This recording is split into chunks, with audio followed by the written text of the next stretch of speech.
Hello. Good afternoon. How is everyone? How are you, Willie? We're back. Hey, how are you doing, Jimmy? We are back. Hopefully no snags this week. I'm so excited. I got everything hooked up. We should be good to go today. I'm ready. I'm ready to go for it all the way. And looks like Warren and Around the World with Dee and friends are both here right now. Yeah, what is up, you guys? Thanks for coming out and saying hi today. Yeah. Great to Warren's see you. like, is there any snacks here? So yes, in the mail. Should be within the next 40 to 70 business years. There you go. Okay, we got Daniel Berry Sports Highlights. I don't know who that is, but hey, welcome. Oh yeah. I think he follows me on my YouTube channel. That's so cool. Yeah. So sports highlights, and that's really good too, because football weekend's just getting started. From what I heard, Dallas is playing on Sunday. Go Dallas! Whoop whoop! This is gonna be our year. And my brand new favorite college football team, Colorado State. I hope you guys fucking make it this year. You guys just already won your first game, which is way exciting. So, especially being 1-11 last year and now getting Deion Sanders and his couple of kids in the team, like, I'm really hoping Colorado State really rocks it this year. I remember when I was in back in college, East Carolina played against NC State at the Peach Bowl in Atlanta, and it was a contentious game. It was like 34-37, something like that. And for years, I mean, East Carolina just kept on bragging about that January 1992 game. Right, yeah. Right. Oh, yeah, for about a decade. The same with Dallas too. I think Dallas is still living off of like their Super Bowl win in the 90s, and like, and they're just like, oh, we got it in the 90s. We're cool now. We don't need to win anymore. I wonder if I drive back there, they'll still have that "We Believe." Oh yeah, probably. Mm-hmm. So how has your week been? It's not bad. I'm just I work, I come home, I watch the news, I go to sleep. Amen to that. That's what I do.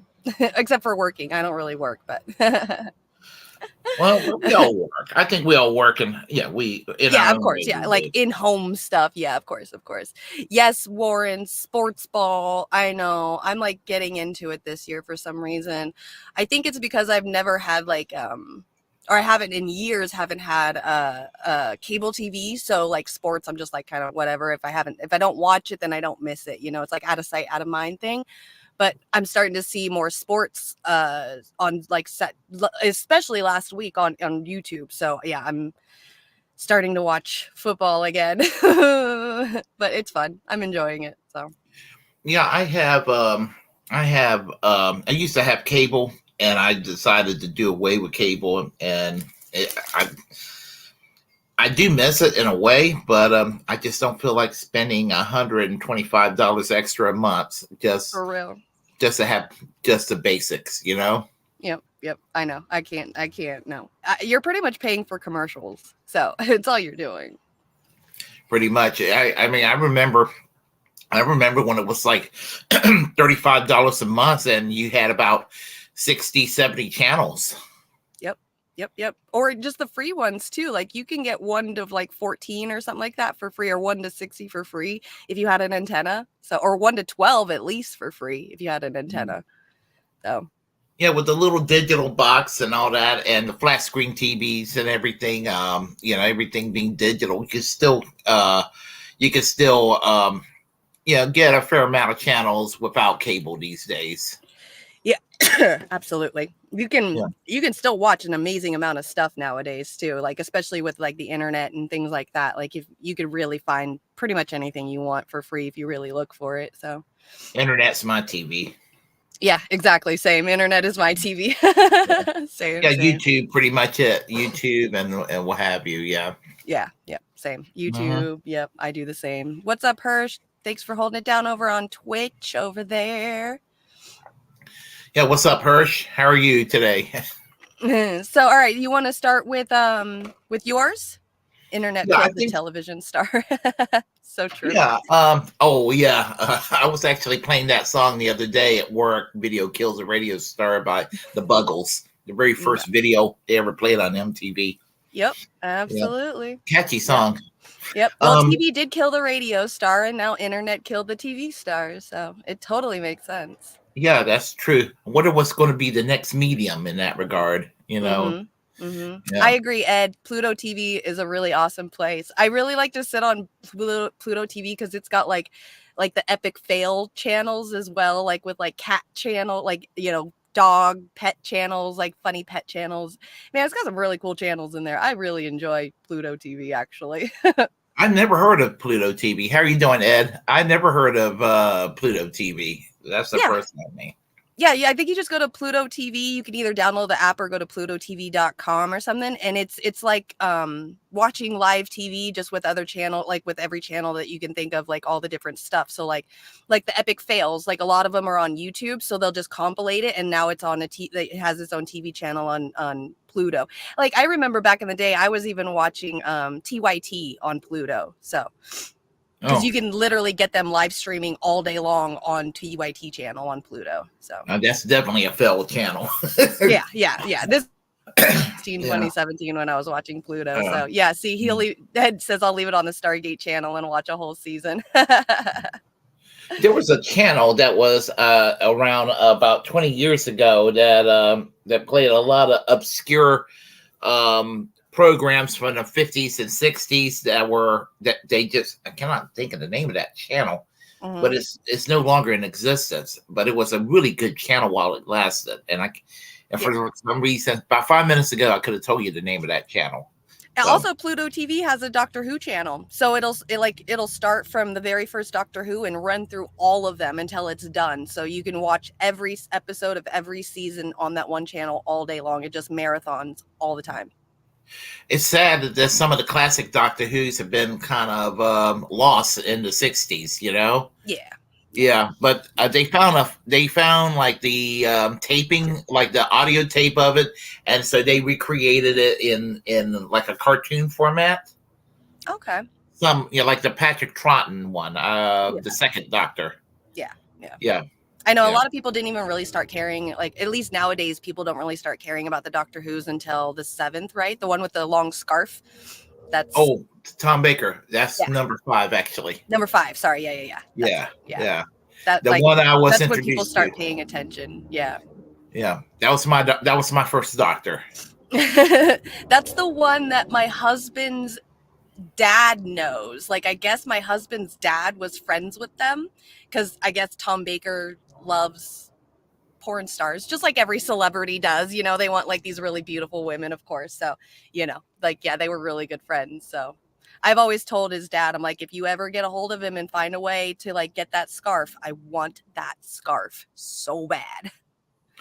Yeah, my favorite would be Tom Baker, and there was a preceding one called John Pertwee, and his son was the butler, I believe, in Gotham. Oh wow! How cool! He looked just like him too. The actor, I think his name was John Pertwee himself too. Mm-hmm. Yeah. Oh, wow, that's so cool. See, I gotta start rewatching them again because I've seen all the earlier ones like one time, but that was it. Like I wanted to get through them really fast to get all to the good newer stuff. I was not paying attention very well at all. Highly recommend Genesis of the Daleks of all the Doctor Who stories, and that's a Tom Baker story. It's very important. It's in light of it tells a very important story about the evils of war and everything, and tells you how the Daleks were created and everything. They were they were human initially. So it's an actual interesting story of how the Daleks came into being. Yeah, I mean, I remember something. I don't want to spoil it too much, but I don't care. Spoilers, you guys. Didn't like in one of the newer seasons, like his like unknown daughter was inside of one of them. Um. Ooh. I know that. What was her name? The oh gosh, The the one. Rose Lady, the one that's all like, "Hello, sweetie." Hmm. I The know one with the it's curly hair. The one with the curly hair. Didn't they have like? Didn't Doctor Who and her have a kid, and she was like inside of a Dalek or something? that Uh, one I don't recall. Okay, Ed says that the original or the revised series did a fill in on a lot of the blanks for people who never saw the original ones. Wow, what a spoiler. River, yes, River. River. That Oh yeah, I remember her. Yes, yes. yeah, she's the one that's like, "Hello, sweet." She's the one that always did the sweetie thing. But I Mhm. thought like him and her had a kid and like some kind of I believe it was the season either the season with the old man or the one right before it. There was something about him having a daughter and like found her in a Dalek or something like that. I can't remember it, man, so long I ago. remember Clara was inside of a Dalek. Claire isn't that his daughter? No, I Or don't was think. it River is his daughter or something like that? Didn't he have a kid? Doesn't he have a kid? I know he has a granddaughter named Susan, but that's from earlier. Okay, so then what was Claire then to him in A relation? traveling companion from Earth. Just really? I thought that was his kid or No, something. no. Man. I must see it's been so long since I've seen that show. So okay, I'm tripping then. Yeah, that's okay. Yeah, yeah. I was thrown off a little bit about that. It's like, wow, I didn't know. Yeah, that was Okay, throwing me off a Amy little. Pond had a child of the TARDIS who ended up being River. Okay, I knew somebody had Oh a fucking gosh, I kid. remember Amy Pond. Yes, I Yes. almost Amy forgot about Pond her. was the younger red-haired girl, right? Yes. Yeah. Because there was the older red-haired girl that's a comedian. I fucking love her. She is amazing. Oh, I remember her. She was Yes. also in The Office. I loved her in that. Yeah. As I said, I can't get enough of Doctor Who. So, Yeah, yeah. same. I know. We're probably boring him. Well, except for Ed. I know, obviously, Ed loves some Doctor Who in here. Yeah, it's definitely a cult classic for It is. sure. It is. Yes. Absolutely Yeah. is. It Yeah, ain't for just sure. for nerds anymore. No, yeah, Yeah. they're really starting to get like mainstream, and a lot of people are really starting to like them. I mean, it's like becoming like almost like a Harry Potter world, like it's just Yeah. got this whole world about it. I was made fun of in the 1980s for liking Doctor Who in high school. Oh, that Yeah. sucks so Yeah. bad. No, it's okay. It's okay. The high school I went to didn't care a damn thing about it. So, Yeah. it Yeah. was a badge of honor. That's right. That's right. It is a badge of honor. And then see, that's cool because you were made fun of for being like a geek in high school. And that's like literally a badge of honor. Like if I was made fun of in high school, it's because of my religion, and I really regret that a lot. Let's see. I was a little bit ahead of my time. Things that were considered nerdy and just dorky back then were Yeah. fashionable and chic and hipster like a decade later. So, Yep. Yep. hey, I was a trendsetter. Yep. Yep. Yeah, exactly, Hurst. It's crazy how like the nerd culture is mainstream now, which I absolutely love. I mean, it still sucks because in high school and like school still, the nerds are still made fun of. But man, like Revenge of the Nerds is like literally real life, and it's fucking awesome. Oh yes, absolutely. Poetic justice. Poetic justice, sweet, sweet justice. Exactly. So, All right. So you want to get started on our first thing? yeah, I think we should. Yes. All right. I got you covered on the video playing, so don't worry about it. We are ad free. We are good to go. If you need me to pause, just let me know, say something, and I will hit that pause button for you. All right. We'll do that then. Okay. All right. Here we go. All right. You want to start it off a little bit? So, here, I'll help you out a little bit. RICO charges have been filed against the people who are protesting against the Cop City. And this is kind of, we'll get into a little bit more detail about this, but this is kind of just the gist of it. Troubling story out of Atlanta. You've all heard about this by now, for sure. The Stop Cop City activists hit with RICO charges by the same grand jury that indicted Donald Trump. This is a piece by Kelly Well from the Daily Beast. I can. Georgia prosecutors have filed racketeering charges against 61 people accused of involvement with Stop Cop City, a protest movement against the controversial Atlanta police training facility, which is, for those of you who are not caught up on what it is, most of you are, $90 million fake city so that cops can practice different war games. The charges were filed last week, according to online court records. The list of defendants suggests... I actually looked this up yesterday. I wanted to show this to the audience really quick. Let me pull this up because I put it into the brand section as well. Just so everybody knows what racketeering is, here is the legal U.S. law definition. It is a set of illegal activities aimed at commercial profit that may be disguised as legitimate business deals. Racketeering is defined by a corporate or coordinated effort by multiple people to repeatedly earn profit, typically by fraud, extortion, bribery, threats, violence, or other illegal means. So pretty much what these guys, this court system is saying is that these people that are protesting against Cop City are like right here what it says, doing illegal activities, trying to make a profit off of this, coordinating with multiple people to make a profit, extortion, fraud, violence, threat. Protesters are being charged with this, violence and threats, like as if these people are extremely violent. So I just wanted to show that off really quick because not everybody knows, like obviously racketeering is definitely a word that we've heard, thrown around a lot over the last few years or so. So just so everybody knows exactly what it means. That's it. Okay, so we'll continue. That the case implicates people who have already been arrested on tenuous evidence, like a legal observer who was jailed while monitoring protests, activists who ran a bail fund for other defendants, and a trio of activists arrested while handing out flyers with the name of a cop who killed a fellow protester. The RICO charges come as Georgia's RICO statute receives national attention. Donald Trump and a collection of his associates were charged under the state's severe RICO statute last month. A person convicted on RICO charges in Georgia cannot be pardoned by the governor. Only the Georgia State Board of Pardons and Paroles can issue RICO pardons in the state. And even then, only after a person has served 5 years of their sentence. So that's a nightmare. I mean, that's just an absolute nightmare if you're charged in that way. And because there's no, at least when the governor has pardon power, you could say there is at least some, if flawed and if indirect, there's at least some democratic check on the system. Some board of pardons and parole. I mean, who the fuck knows who these people are? Who votes for them? I mean, so this is just absolutely horrifying. The same go ahead. Basically, you're not getting out. Right. Once you get out. And you can't get out until you've served 5 years. So again, this is a horrifying situation. The same grand jury that indicted Trump on RICO charges also indicted the Stop Cop City defendants, the Atlanta Journal-Constitution reported on Tuesday.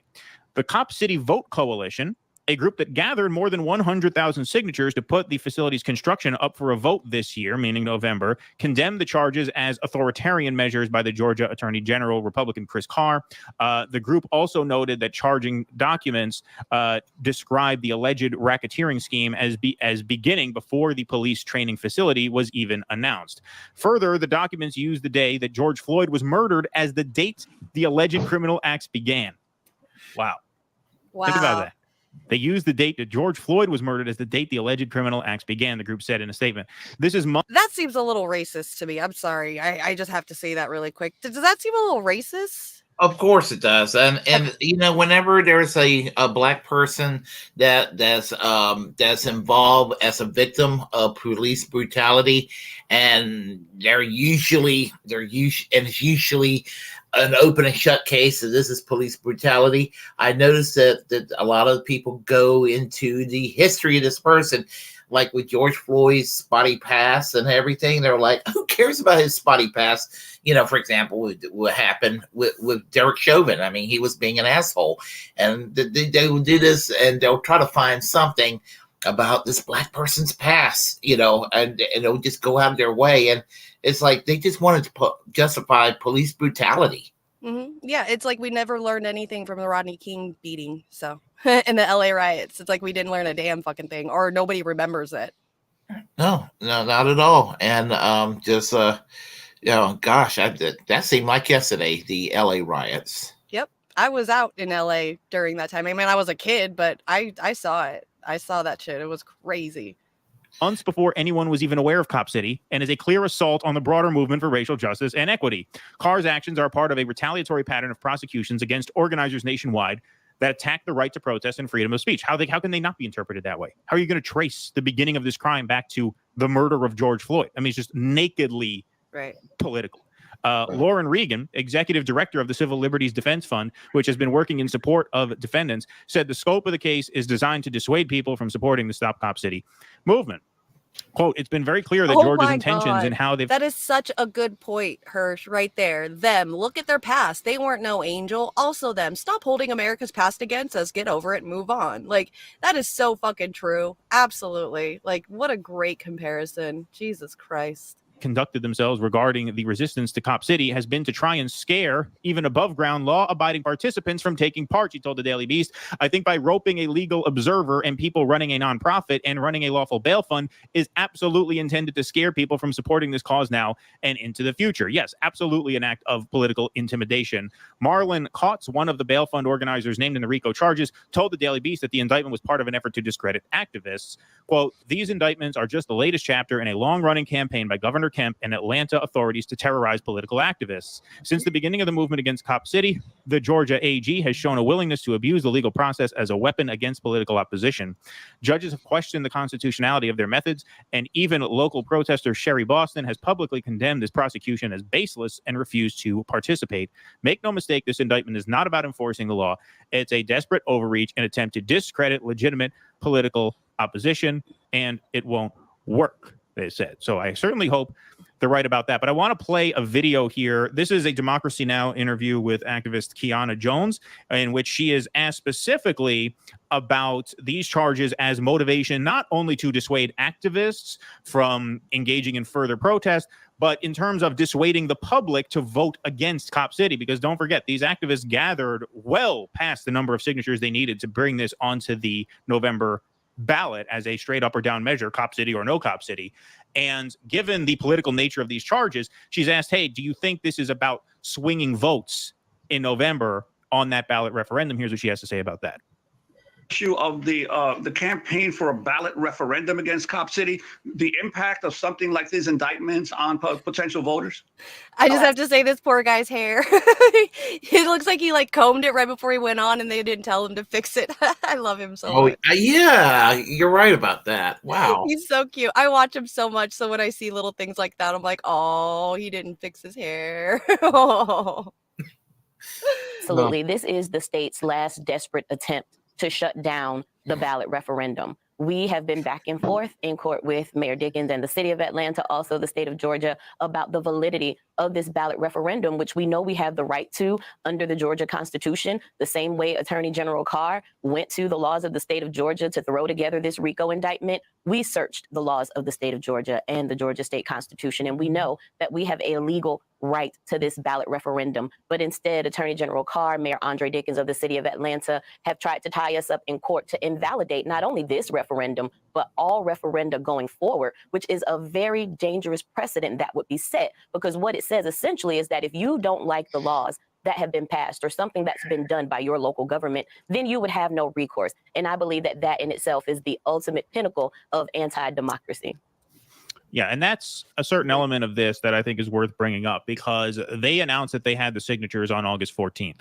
Okay, then the city announced the process of verifying all these signatures. It was much longer and more complicated than they thought it was going to be. And so the activists then pulled the signatures back and said, we'll submit them later. And now, a couple weeks after that, you have these charges come down. So, you know, not only is this, I think, an act of intimidation against the activists, I think it is an act of political persuasion of the sleaziest kind against the voters of Atlanta to try and criminalize the entire Stop Cop City movement, and thus turn the public off to the Stop Cop City movement, because if they can get a yes vote, then the project moves forward. Yeah, if this isn't fascism, what is? If that's not fascism, what is? Right? I mean, you have this running theme of going after people who challenge the government with these unbelievably draconian sentencing attempts. right? I mean, this where they can't get out in at least 5 years. I mean, that's horrible. You know, with things like this, I think of a line from Dune where Frank Herbert says, "Take an hour of a man's life and take a man's life. It's only a question of degree." Right. And when you take away 5 years, 10 years, 20 years, somebody's life, you only have one life, right? Whatever your spiritual beliefs are, right? I mean, this life, like you, as Keaton Weiss, that's once. Right. Once. It only ever happens once. And that is, you're robbing the most valuable thing a person has, the only thing a person has at the end of their life. That's not a joke. This is why we have fought so hard to defend against illegitimate prosecution and unreasonable sentencing. I mean, it's in the Constitution. I would argue that a lot of this is cruel and unusual punishment, particularly when you look at the nature of the American prison system. I mean, if you grow up in a criminal underclass, as I did, everyone's fucking terrified to go to prison because, you know, it ain't like going to prison in Norway, man. No, you're right. That's a whole other element. You're going to be subjected to absolute horrors that certainly qualifies cruel and unusual punishment by any reasonable standard. And what better example of, hey, you know, the reason. Got something? Yeah, it's funny he mentioned the penal system in Norway. You seen the movie Sicko with Michael Moore years ago? I don't think so. Yeah, they did a segment. I think it might be in the bonus feature in the movie Sicko. It's been a while since I've seen it, but if you get the DVD, you definitely will see it. They go into the penal system of Norway, and the prisons in Norway for common criminals, it would be equivalent to what I would perceive as a white-collar prison here in the United States. I mean, they have like private cottages for themselves and quality food and recreation. And I mean, it's, you know, it's just kind of like, well, I mean, they live it better than poor people trying to get by, supposedly free in the United States in the criminal system in Norway. I remember that. Yep, I remember that. Yeah. So I just thought about that when he mentioned. Yes. And this is so crazy to me because like this is hearing this kind of stuff is super familiar to me too, because like back in 2017 when I was kind of in my shit liberty days, I was like leading the Indivisible group out here. We got really viral for putting stickers on milk cartons saying that our congressman was missing because he wouldn't hold a town hall with us. We ended up having a town hall on our own with a cardboard cutout of him, and we recorded and live streamed the whole thing. Somebody on stage, just some random lady, went onto the stage and was saying that not our district here, but the district next to us had an opportunity and a real good chance of flipping that district blue. And so she was telling us on the stage that we should go and help those people out there as well, because they have a better chance of flipping the district blue than we do here. And within a week, our congressman decided to post out a public statement saying that he was going to, if we kept our antics up and protesting against him, he was going to charge us with racketeering and electioneering as well. So this is, and that pretty much canceled us. Like we were done after that. Like I couldn't afford to have any charges on me or having to go to jail or anything with my kid. A couple other people that were head of the group were in the same situation. We had a guy who just had a baby who was a teacher. Like we couldn't risk any of that kind of stuff. So just seeing that they're doing this to people who are protesting Cop City, it just shows the amount of like the how far they'll go to charge us with things that don't even pertain to us, to get us to stop protesting for the against the injustices that are happening in our country. I mean, if my own Congressman Paul Cook can do that to an Indivisibles group, like think of how much bigger they're going to be able to do it with this. Like they've just been growing with that kind of stuff since 2017. The Democrats, especially the Democrats, the Republicans can probably use this if they wanted to. These RICO charges, electioneering and all that stuff, racketeering. But it's the Democrats that are using it against us. And that's the fucking hard part. That's like the really, really disappointing part. So I feel super familiar with this whole situation. And I feel bad for these people because they're literally being claimed as domestic terrorists because they don't want land being bought out so that cops can literally build an empty city to practice how to arrest people brutally out on the real streets when those, this like fake city could be used to house homeless people and whatever else that the public could be using it, not to just make a fake city so the cops can learn how to fucking shoot people. It's such bullshit.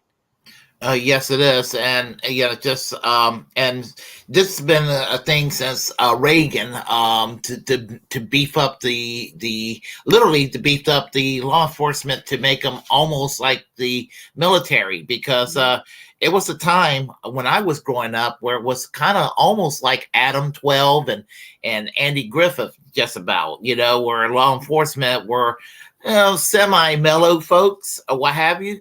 And now even in small communities, they look like they're about ready to go to war in Afghanistan or some other parts of the Middle East. They are just like armed, and I mean they look like they're about ready to go into some harsh battles the way they're dressed sometimes. Yeah, especially like out here in like Los Angeles when like they do the police chases and then there's like the car stops and there's a standoff for a while. God damn, it literally reminds it looks like something overseas, like some kind of war thing, the way that they come in with people. Like that dude's just barricading himself in his car or his home or something. Like y'all are acting like it's some terrorist with bombs strapped to him in the middle of a bank. Like you guys are crazy. Yeah, I mean, and I'm not going to say all cops are necessarily assholes, but there's a good fair share of them that are. There's a fair share there are. But even the good ones, are mentally not like thinking in the right way as well either. Like, because I still have a friend, her husband is a police officer, and I remember him saying like it's hard for him to empathize with every single case that he goes to because he's gone to so many houses where like a baby is, laid there beaten up because of the dad and stuff. So he says he's seen so much bad stuff for people that it's hard for him to think of every case that he goes to is possibly a good person. So like they're totally like just jaded when it comes to all of that stuff too. So hey Nikki, good to see you. Let me know when I gotta see when she goes on again, because I got like $10 in bits waiting for her over on Twitch right now to give to her, that I've been like waiting to give to her. So let me know when you go on live again so I can give you a whole bunch of money on Twitch. Hey Nikki, how are you today? And Ed has to go. Good to see you. Thanks for stopping by, Ed, and have safe travels.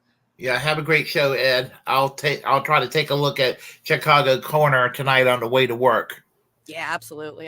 Yes, Nikki, I have some money for you. Last time I was on there and I was watching you and I had the bits ready, and then as soon as I was getting ready to send the bits over to you, I think you like stopped your stream and it went to another person, and I almost sent it to that person too. I was like, wait, that's not Nikki. So yes, I have some moolah for you. Your mom's dog is annoying as fuck. Oh, okay. I love it. I love that you're back in America. Yay. Yep. Yeah, down here in North Carolina, we're neighbors again. Yeah, I know. I'm still over here on the West Coast, like the loser that I am. Apparently, I'm a loner. Nah, not at all. Not at all. Yeah. All right, let's finish watching this. Then you have to call it out when it's done against the right, is because it'll get done against the left too. Sure, as you're sitting there, and now you have said that an absolute textbook example of this being literally the same grand jury that indicted Trump on those RICO charges also thought it was worth indicting 61 Cop City activists for crimes that, as we read in the piece, handing out flyers accusing the cops of murdering the really quick, Chicago Corner is going to be taking a break. They're going to be back in 2 weeks. Oh, okay. All right. Well, then I'll see them again in 2 weeks. I know. Well, it's Friday night too, so there should be other ones that are going to be on tonight as well. Warren, if you know anybody that's going to be on tonight too, throw it in the comments and we'll promote them for sure. Absolutely. His name is hard to pronounce, and I don't want to, out of respect for him, butcher it, so I won't say it. But I know who he is. Passing out flyers saying, "Hey, we think this is a police murder." That's against what law? They're violating a racketeering law by doing that, and they give away the game by tracing the criminal activity back to the date of the George Floyd murder. How can they say it any clearer than that? They are criminalizing political dissent by definition. Yep. No crime was committed during the murder of George Floyd except the murder of George Floyd, which the officer who killed George Floyd is now in prison for. Right. You're going to trace this criminal conspiracy, racketeering back to that day. Makes no sense. It makes no sense except that you are sending a loud and clear political statement that we will crush you if you fuck with us. They are, I mean, the lengths they're going to, and this is a whole nother thing. This is why I said we can go down conspiracy rabbit holes all we want. Why are they going to such lengths to build this fucking thing if they're not going to use it to victimize their own people? Like, what? Like, you're this committed to getting this project approved that you're willing to go to these lengths? You're willing to just destroy the social fabric of your city and your state? And again, this is a Republican AG. I wanted to mention that. But of course, it's the Democrats in Atlanta who are trying to build Cop City. So you tell me who's the greater fascist here. It's a close call is what I'm saying. It's a fucking close call. Yep. Right. And ultimately, it's a meaningless question. It's a meaningless question of who's worse, Republicans or Democrats. Look at the big picture. Look what's happening. Look at how terrifying that is. Terrifying that there's no way out. There's no appeal, apparently, in any real sense, because the only appeal that you could actually implement would be a political appeal of sorts, right? Just as Trump is talking about pardoning the January 6th people if he gets in. Maybe if a Democratic governor comes in, they might. Again, I say this might because who's offering this? Who's actually offering? Huh? You say something, or was that Russell that was talking? No, it was Russell. I didn't say anything. Okay. Bring a lifeline here to these people who just woke up to the nightmare news that they're being charged on RICO charges, which means no even discussion of a commutation until you've already served 5 years. And even then, it's not with the governor. It's with some faceless board of what they call it, parole. I forget it's in the article I just read. Talk about a fucking nightmare. Mm-hmm. Yeah. Your only hope would be to go to the federal system and argue that the laws in Georgia themselves are unconstitutional and constitute a de facto cruel and unusual punishment or violation of the right of equal protection because of the stipulation that you have to serve 5 years like that. Seems to me that you must be able to challenge that as unconstitutional on its face. But you know how many years it takes to bring a case like that and have it wind. By the time you see any results from that, you've been better off going through the parole board or whatever the fuck they are. Yeah. Right. Well, you might protect other people from the law in the end. I want to point something out. I don't usually get meta like this on the show, but you know, it's unlike that. In some ways, when you're on YouTube, you're able to do something that even the big networks can't do. They have to wait until the Nielsen numbers come out, right? But we can see the numbers in real time when we're doing a show. And of course, we see the numbers when we do clips. So literally, the second we started covering this, we lost about 150 viewers, right? And it's always like that when we put up clips about this specific subject, and also low ratings Elon, as we're going to start calling him. We lost viewers? Oh, we got 748. I think we're doing well. No, we were up at about 850. It dropped. Okay, I don't care about his numbers and stuff during the thing. Well, he's going to mention. Actually, it's kind of important what he's going to mention. A little wild out. Okay. Yeah. There's some context what he's got to say. And then it gradually started coming back up. I must not have been paying attention. So now, I mean, it was no, like a light switch as soon as we started covering Cup City. So this is part of what I attribute that to. And of course, I can only theorize because while we can see the real-time view counts, we can't parse out who's watching or why. We are very proud that we have a viewpoint diverse audience. I am going to attribute that, I think, primarily to the fact that I think you have a lot of conservatives who don't want to hear about Cop City, right? Because they associate it with BLM and they don't like BLM and they think that way. But listen, if you watch our show, you know there are a lot of people on the left who very strongly advocate against things like the January 6th sentencing, as we did in this very same show. What we don't see are a lot of conservatives speaking out about things like this, right? In the end, it's the same fight. And the conservatives, if you consider yourself an open-minded conservative who truly believes in certain fundamental rights and freedoms, and you like to watch shows like ours because you're saying, yeah, look, there are some cool Jew boy leftists out there. I didn't think so. Wow. Okay, well, you got to look at things like this, and you have to, on your side and with your folks, you need to tell them, no, you need to care about Cop City because they can do it to them, they can do it to us, and they are doing it to us. Right? That's the unity that we need to form. That's the purpose of having a broad populist coalition fighting against this system. It can't just be people on the left saying, yeah, man, that's crazy to send this guy away for 22 years. There have got to be people who are more on the conservative side saying, what the fuck are they doing to those Cop City people for protesting? Please clap.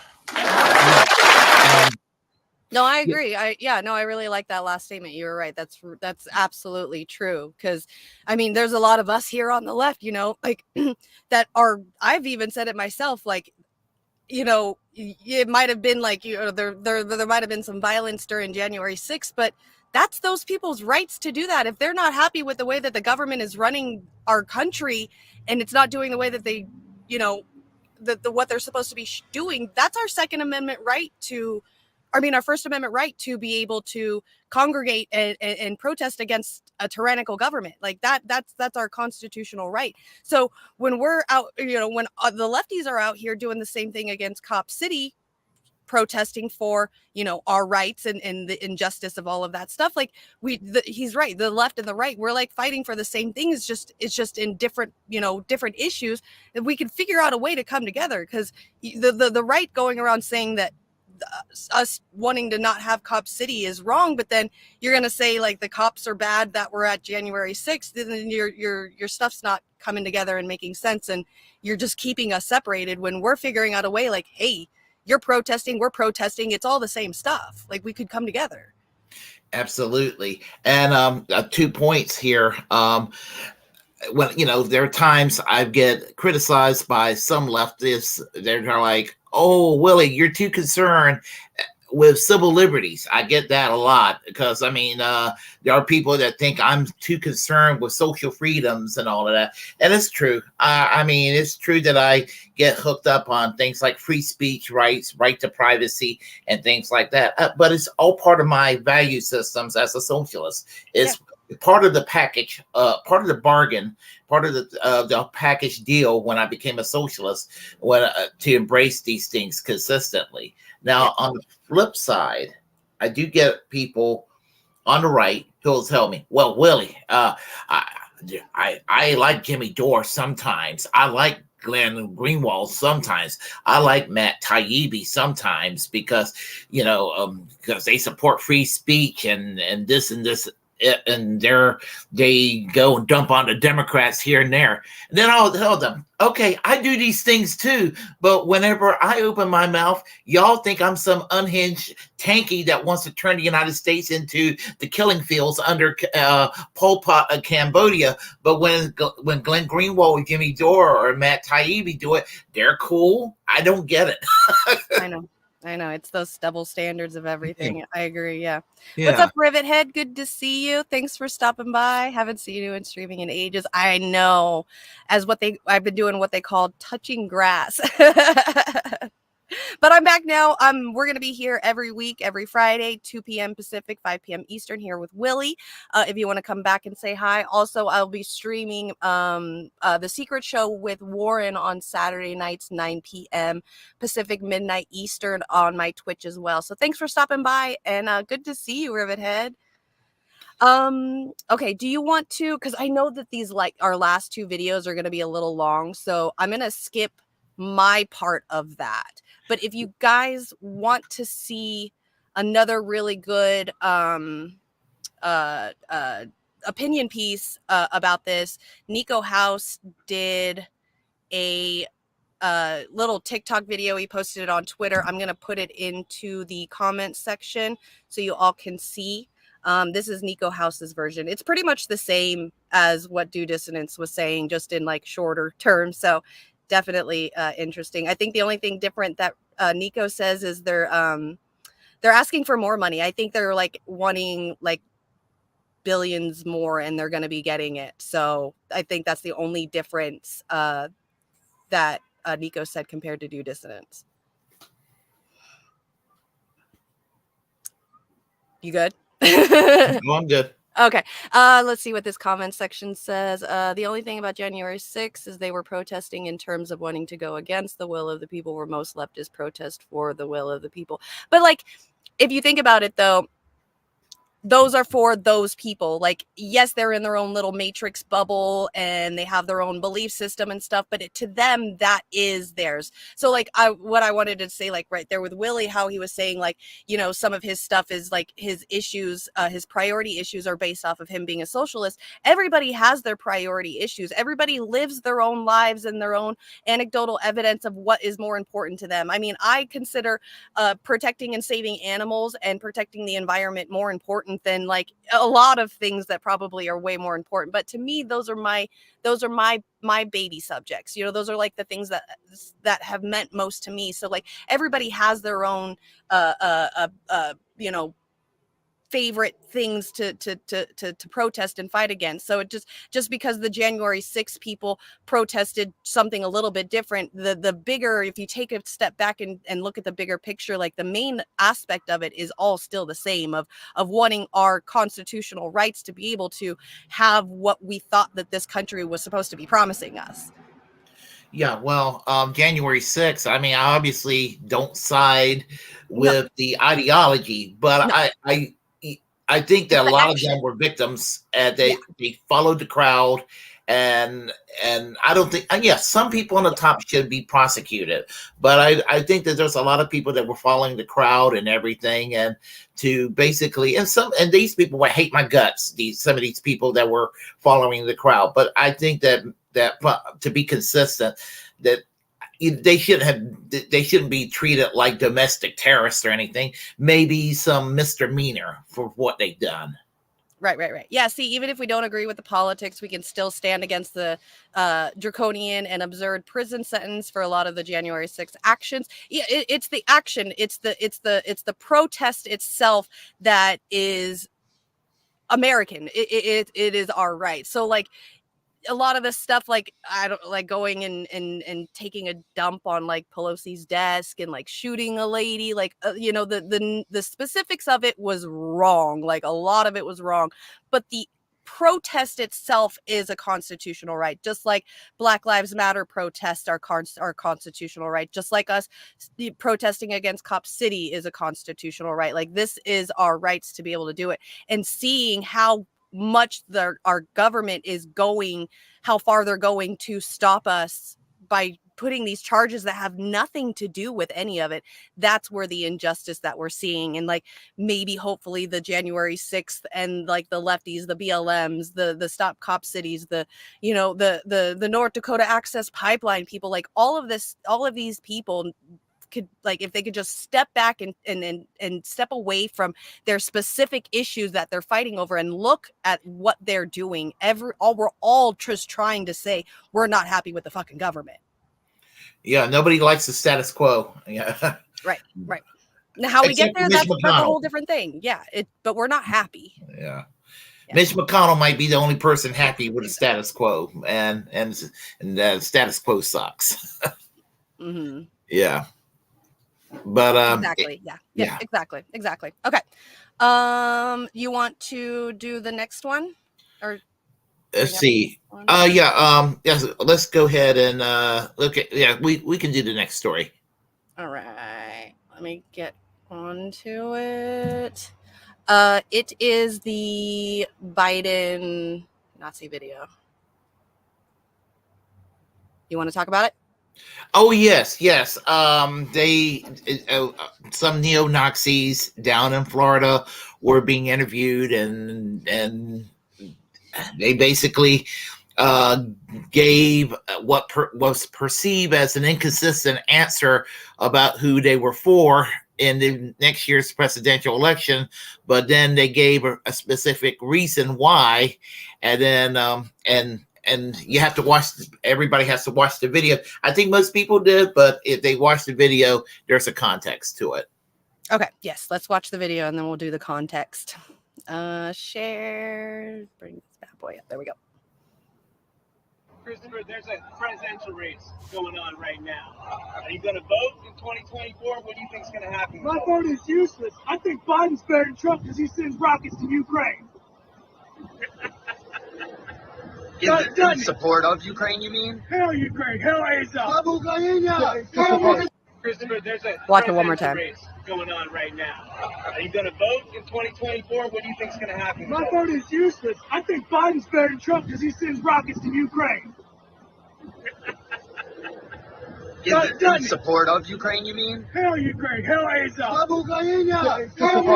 Christopher, there's a Hey, did that guy in the back say Slava Ukraina? Jesus fucking Christ. Yeah. Well, I mean, the thing about it is, you know, people, and Jamar Jabari and I were talking about this yesterday when he was on my show, about, you know, people think that Vladimir Putin, you know, is the next Hitler, and poor old Ukraine, they're the you know, they're the victimized liberal democracy trying to fight off those big mean Russians and what have you. And the thing about it is, I mean, we all know that there's a serious neo-Nazi element in the Ukraine. I mean, we all know this, Yeah. but a lot of Americans out there don't know this. And the media knows this, but they try to hide it. Our politicians know this, and they try to hide it. Mm-hmm. And it's little is surfacing out. And as much as I hate these motherfuckers over there with their neo-Nazi bullshit, I actually appreciate their candor in showing to the world what the U.S. is doing, funding the most horrible people you can imagine, neo-Nazis in the Ukraine. And, you know, if you want to compare the Ukraine to Russia itself, the Ukraine is as white as you can get. And yeah, Russia is a predominantly white country, but it's definitely more diverse ethnically and religiously and in every way you can imagine compared to the Ukraine. Everything from, I would speculate, everything from German all the way to Chinese is spoken in Russia. Mm-hmm. Mm-hmm. Yeah.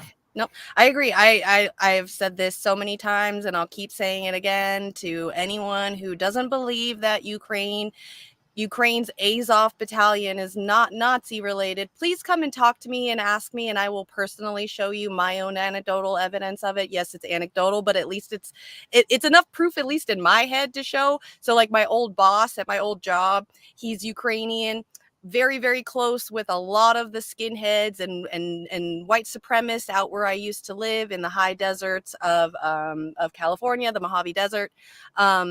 And his Instagram name, which has been the same for at least the 15 years that I've known him, his Instagram name is called Azov Nation. That is his Instagram name. He hangs out with all the white supremacists out in the high desert. He is Ukrainian himself. Like, to me, all those things just matched up to where, like, I heard Azov battalion in Ukraine and they're Nazis. I was like, yeah, of course. Doesn't everybody already know that? Like, my old boss is part of that out here in America, living here in America as a legal immigrant. Like, he's here legally, and he's part of the Azov Nation from Ukraine. So yeah, absolutely. Like, anybody that has any questions, I will send you the guy's like Instagram page. Don't fucking bother him because he's my boss and he scares the shit out of me. And I always told him if I ever end up dead, I'm blaming him because he's like Ukrainian mafia shit. But if anyone ever has any questions, please come to me. I'll send you his fucking Instagram page. So I actually knew there was something suspicious about the Ukrainian culture from some Ukrainians that I used to know at the previous company that I worked at, because they used to go and be part of the cleanup crew at the company from an independent contractor. And I saw the couple. They were sitting there taking a smoke break, and the husband was reading a newspaper. And I just thought it was weird that I saw a picture of Pat Buchanan in a Ukrainian newspaper of an article. And I'm like, why on earth is there a Pat Buchanan column in the Ukrainian language in this paper? And I was like, it can only mean one thing. And, you know, Pat Buchanan is anti-Semitic, or he's made comments that were anti-Semitic, and people have associated Judaism with the Bolshevik Revolution in Russia. So I think it's probably a hangover. That was the dots I connected even back then. This is like 20 years ago.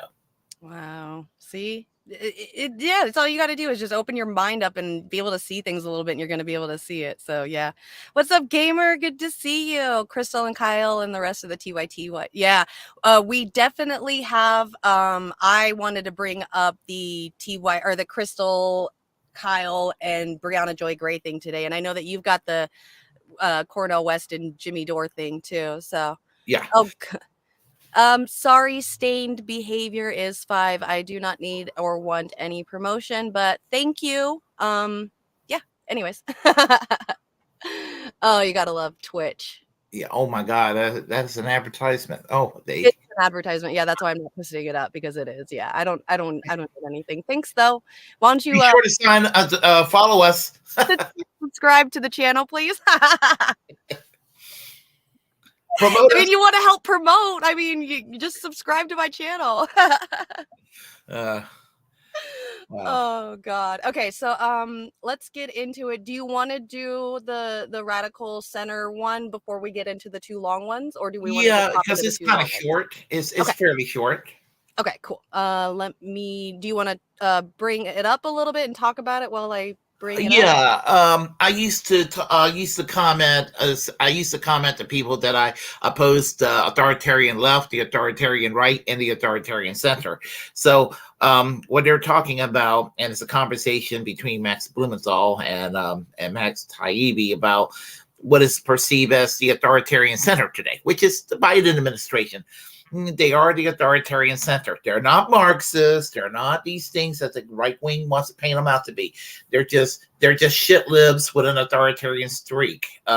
Just as neocons are conservatives with a very authoritarian streak, and they're in the center. They're perceived as mainstream and innocuous, but they and maybe being well-meaning, they have authoritarian tendencies. And Max Blumenthal calls it the censorship industrial complex. He's been using that term lately. So yeah, I noticed he's been talking a lot about censorship and stuff. Yeah. yeah. yes, gamer. If you stick around, chill for the next hour. I'm going to be showing a lot of that episode later on today. After the Jimmy Dore one, so stick around and you'll be able to watch it with us. So it was amazing, like amazing. So finally got a big bag of free shake. Ooh, and a good ½ ounce for 100 from your uncle. Very nice. I will smoke to that. Very good. Hey, shake is shake. Like, I love shake. I never complain about getting shake because it's easier to stick into the bowl without having to sit there and break it all up. So you're good. I promise when it's legalized in North Carolina, I'm going to be celebrating. Yeah, I'll be sending you stuff through the mail to help you celebrate as well. Okay, there you go. All right, here we go. I'm appreciative. All right, so here we go. Radical center is more dangerous than the radical right. This is on the Useful Idiots, and Matt Taibbi is on here as well. Here we go. What happened to the old sort of ACLU crowd that once upon a time would have complained about all this? Because in addition to all the censorship stuff, and I know people have different feelings about that, but it's leaning on companies like PayPal or payment processing companies. It's the relentless kind of seeking out of pressure points, financial pressure points, to clamp down on any kind of expression. It's not getting any of the blowback that we would have gotten 15 years ago. Where did that go? They've been completely bought off, and that the progressive left of today is not the progressive left that I even knew during the Bush era, but certainly not the progressive left of the 60s or 70s, which saw civil liberties as paramount, because without civil liberties in a society like ours, they could no longer organize. They're just bought off, and they're part of a kind of NGO class that acts as a urban cadre for the financial elite. The ACLU in DC, Washington, DC, is heavily funded by Bill Gates. He funds all of the established fact-checking sites, which only come in to check facts when somebody contravenes the objectives of the elite, like Pointer or Snopes or any of these entities. The ACLU doesn't care about this. the ACLU is fighting like what Ron DeSantis is doing, which I consider in many ways unconstitutional. You know, the book bans, a lot of the flagrant culture war campaigns that he's running there. What we're facing is so much more insidious, and I think it's such a greater threat. I think the radical center is a far greater threat to the Constitution than the radical right, because the radical right is cartoonish and it's easy to mobilize opposition to them. But what the radical center is doing is something that is emanating from the heart of the national security state. It's completely opaque, and they have all the power, and they are determined to impose a technocratic, undemocratic system on us from behind the guise of liberal democracy. Ooh, god damn. Yeah. That was really good. Jesus. Yeah.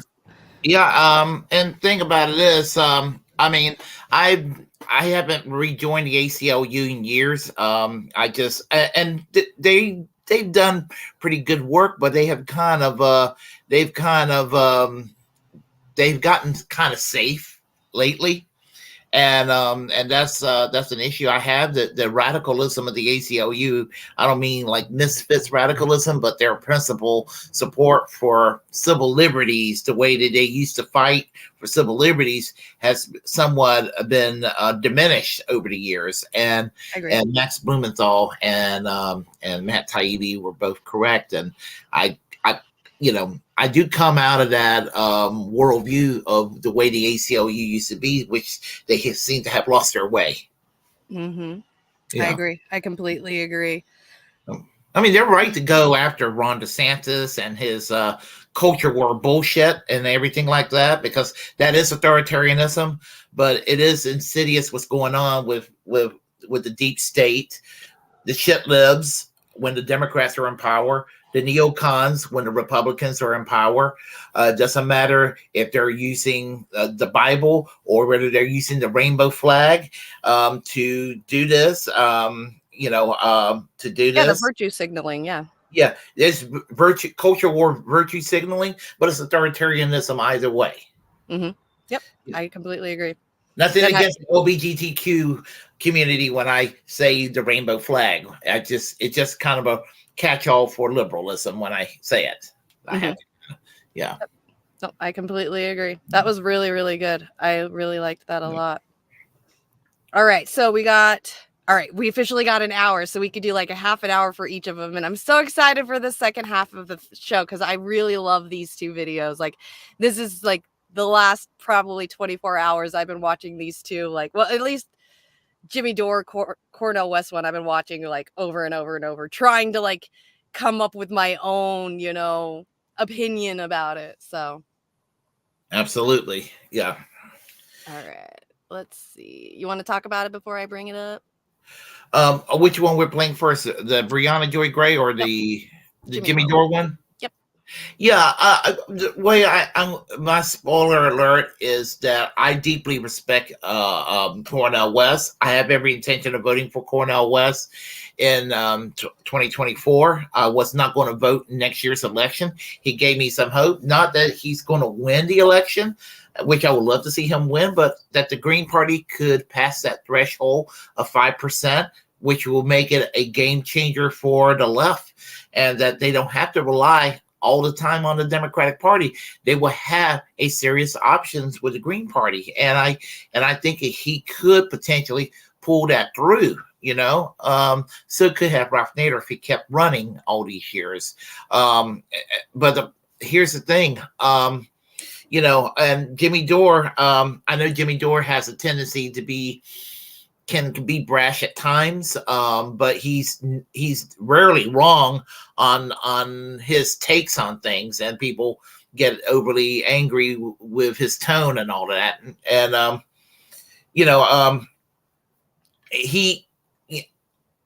the way I see it is they're both correct, and that's my take.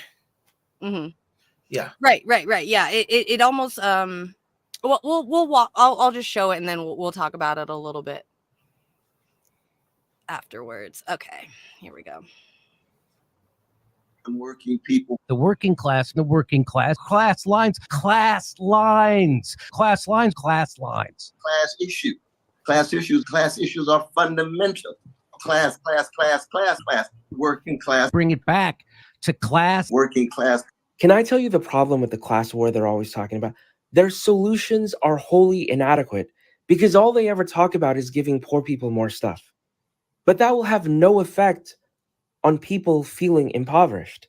I'll give you an example. You put Elon Musk, Mark Zuckerberg, and a homeless person on a deserted island. If you put Elon Musk, Mark Zuckerberg, and a homeless person on a deserted island, you will have completely eradicated poverty. There is no more poverty on that island. Now, you have not given the homeless person a damn thing.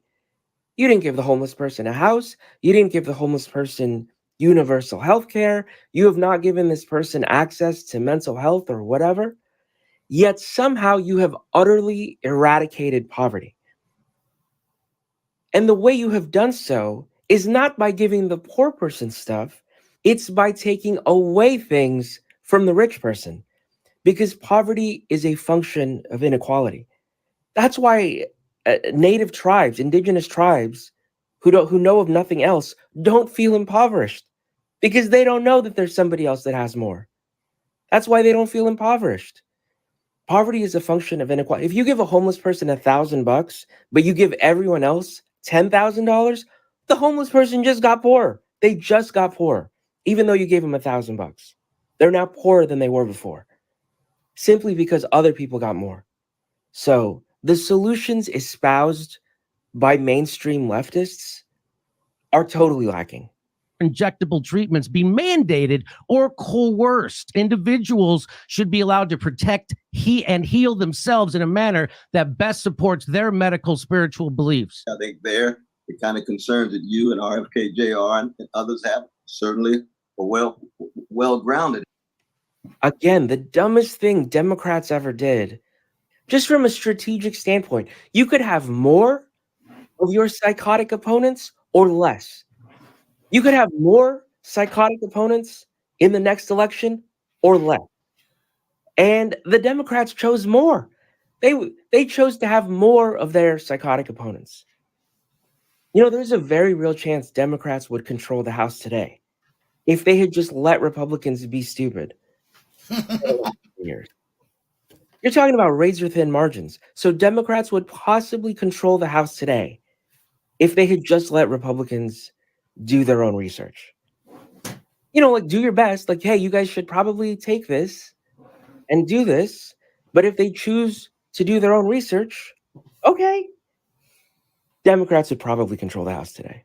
I think there's no doubt that the pharmaceutical company has played a disproportionate role in shaping public policy. Here's one thing that pisses me off about the demonization of pharmaceutical companies. When I used to go to the dentist, they would do like a minor procedure. And afterwards, the dentist, God bless him, would prescribe me the best shit. But then all these losers started crying, like, oh my God, they forced me to take so much. And now, blah, blah, blah, blah, blah. Now, thanks to them, now when I go to the dentist, he gives me freaking ibuprofen. I'm like, are you serious right now, dude? What am I going to do with ibuprofen? So I freaking hate these people, dude. I despise them. If I have to pick between the lesser of two evils, I absolutely side with Big Pharma. Because give me my shit, dude. It's like gambling, right? Like, I never bet my car. I never bet my house. But just because these people lose their minds gambling, like, now they're going to ban it? Like, no, dude. Ban them. Why can't I have my fun because of these losers? I hate them. I hate those people, dude.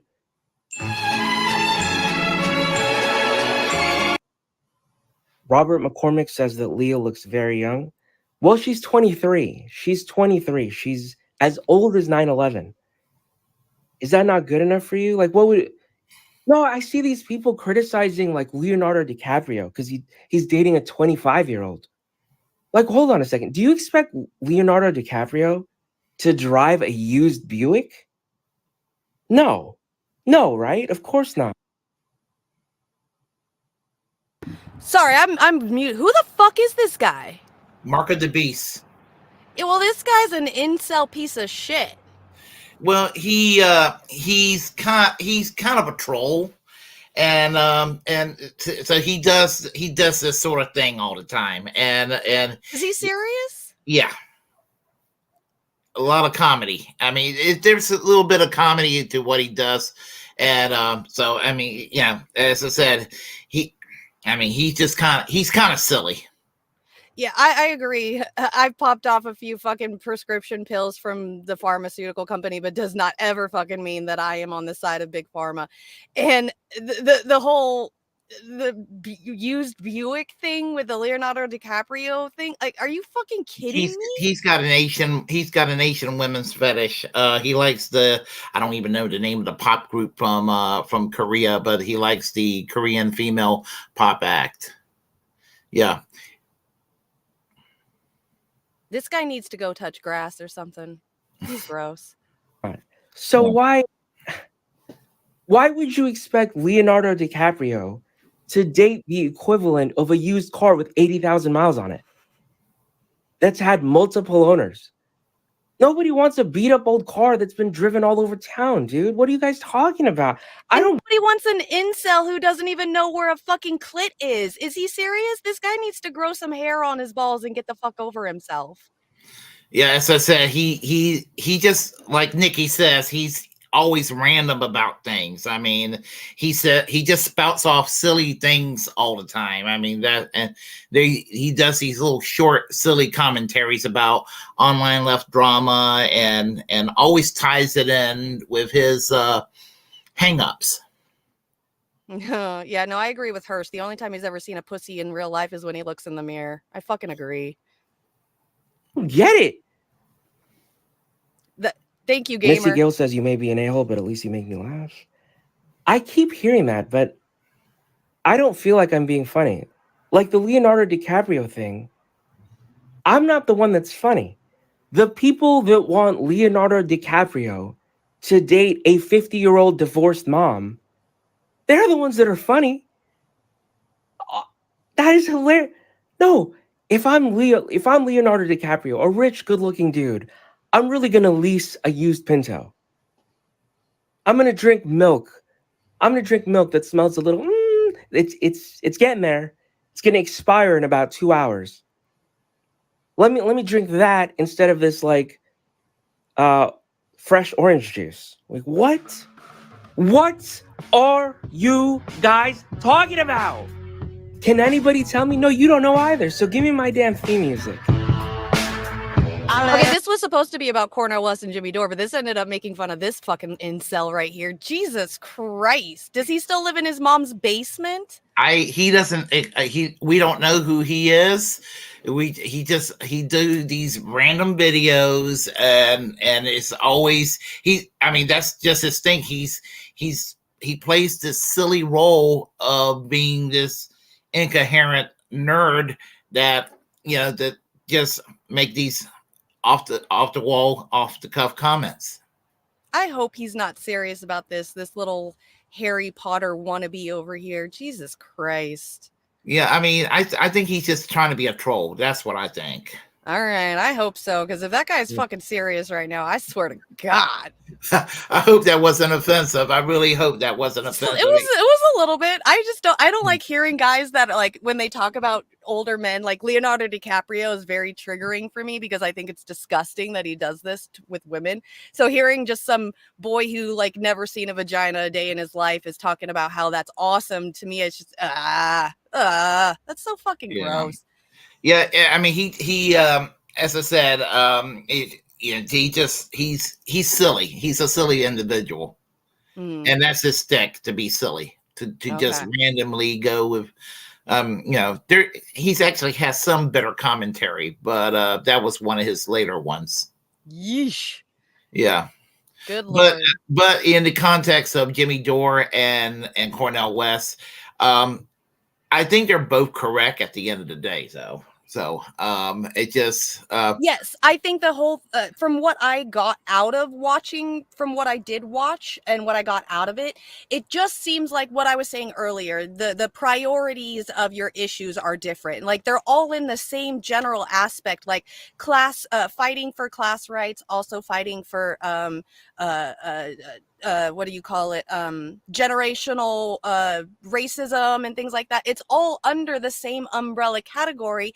It's just Cornell West was, you know, through his own experience in life, his you know, is his own anecdotal evidence. He's going with the Black Lives Matter racism, you know, generational racism and stuff like that, where Jimmy Dore doesn't want to see that side of it, or his priorities are different and he sees classism as a different aspect, or of you know, injustice in that umbrella category. So to me, I think they were both right. They're just I honestly, my own personal opinion, I think Jimmy Dore is a little aggressive and is typically, like, you know, I listen to some things he says, but to me he's just another white douchebag asshole that lives in America that I've had to deal with in the 10 years that I worked in bars.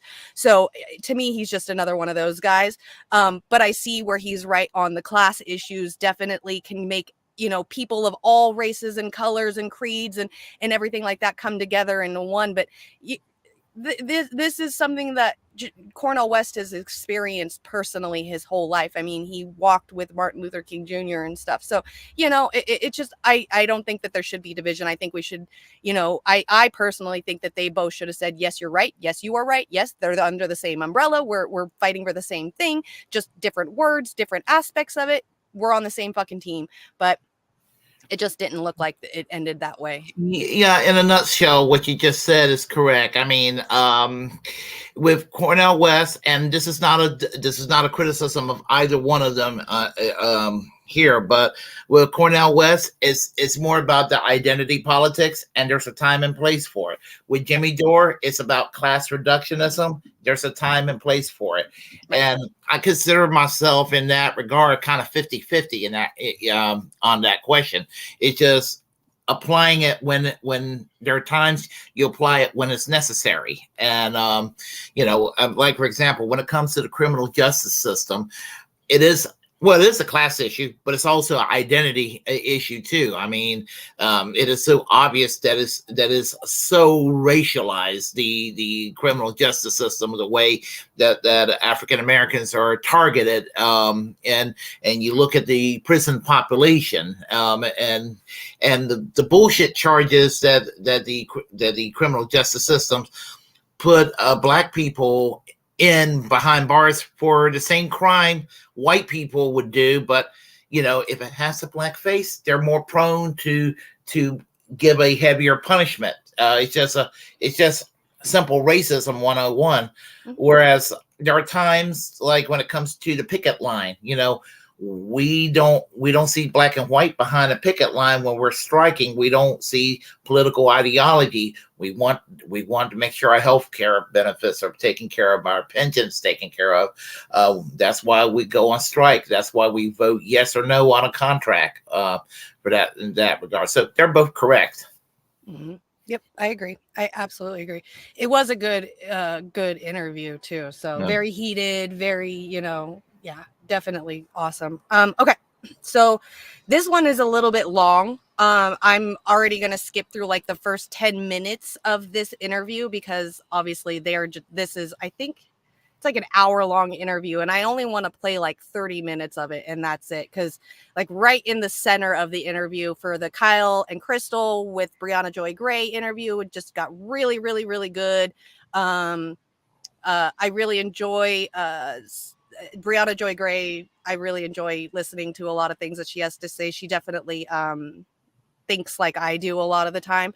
So I really, really liked this interview. And just really quick, just to say too, it was really frustrating to see like something that I'm just noticing a lot too. Like Jubilee just recently came out with this like it's like conservatives versus liberals or something like that talking. And then there was a question there about the what is it, the white hero complex or something like that, the white savior complex. Yes. Yeah. And I'm starting to see it a lot. Like I just, it's really starting, like the things ever since that hit me last week when I saw it, like a lot of things that I'm seeing online, and especially in the political thing, in the political sphere, I see a lot of that white savior complex, and a lot of like, you know, like with Jimmy Dore and Cornel West, like Jimmy Dore thinks that his opinion is exactly right and it's what it should be, but Cornel West has a different opinion on the same issue. Like it's not, to me, it's like not like that whole thing wasn't a white savior complex. It was the white man talking over a black man in his own existential issues. So the same thing with this, like this interview here today that I just watched with Crystal and Kyle and Brianna Joy Gray. It almost seemed to me like she was getting very frustrated with the fact that Kyle and Crystal were talking over her and not letting her say her question or answer the questions in the way that she wanted to. And I'm just seeing a lot of that, like the black people having to be the stronger, more silent, held together type, while the white people just sit there and just fucking blah, blah, blah, everywhere. And it's driving me crazy, and I'm really starting to see it. And I saw it a lot in this interview. So just keep your eye out for that, because this was very, very, very, very interesting to see Brianna Joy Gray's body language in this. It's really, really good. Okay, so here we go. But also his antitrust appointments and the fact they're really trying to reverse decades of neoliberal attack on any sort of trust busting. I feel like none of those improvements that have made Biden on that front way better than Obama, way better than Clinton, I just feel like there's no willingness to acknowledge any of that whatsoever. I don't think the issue is acknowledging it. It's how much it matters to you, how weighty that is to you, and how much you see those kinds of meaningful, call them meaningful improvements as really core to the nature of the project that you're on. And I think that what some people are frustrated by is that this went from feeling like, in both left media and left politics, a bigger revolutionary project that was going to the core of our capitalist system and wanting to radically change the way that human lives are valued, what we consider to be the nature of our social safety net, what we believe to be the nature of what we consider to be human rights. And they wanted to join a movement that validated what many of us felt intrinsically, emotionally for most of our lives, that something in the milk very much wasn't clean. And Bernie came along and articulated that it was legitimate for us to be asking for something more. Mm-hmm. And so at this point, it does feel as though there has been a kind of a bait and switch. It's not that what you're describing isn't true or legitimate. And I said this on my podcast. If your priorities are what you have kind of articulated your priorities as being, I think it's a perfectly legitimate argument. But I have to hold space for the fact that for many people, it simply is inadequate. Wait, can I respond? Yeah, let me jump in here. So my issue is that many people on the left are, I would say, dishonestly refusing to acknowledge any good things that were done. We could all on the left list, like, here's the 57 things we hate that Biden did. But when something good happens, I'm the only one talking about it, and then I get accused of being a DNC shill. Now, I'm not like, look, I'm not blind. I think in order to be intellectually honest, you have to look at, here's the good things that happen, here's the bad thing that happened. I'm going to give them all to you, and then you could judge how much you value each and which one you weigh more and how that factors into your like voting analysis. But I was like the poster boy back in the day, where people viewed me this way, as like, he's the purity tester. He's like the main purity tester guy. And I didn't vote for Biden in 2020 because I didn't think he would pass my purity test. Now, at the time, people could go back and watch the video. My purity test was super fucking lenient. It was like, if I'm convinced you're going to do like 2 or 3 of the things that I value highly, then I would vote for you. Because I know it's basically down to just the Democrat and the Republican, no matter how much we want to wish the Green Party or Libertarians want to wish the Libertarian Party into existence. And so when I look at the record, again, I could list all the bad things, but you just mentioned the NLRB raising overtime pay, or you mentioned the thing where, you know, they automatically recognize the union if the bosses try to bust it up. There's also the overtime pay rule, where now it's not $33,000, it's about $55,000 a year, where now you get overtime pay. That's a huge, huge change. Student loan debt reduction, and even Biden coming back after the Supreme Court tried to slap it down, and he said, no, I'm going to try to do it through the Higher Education Act now.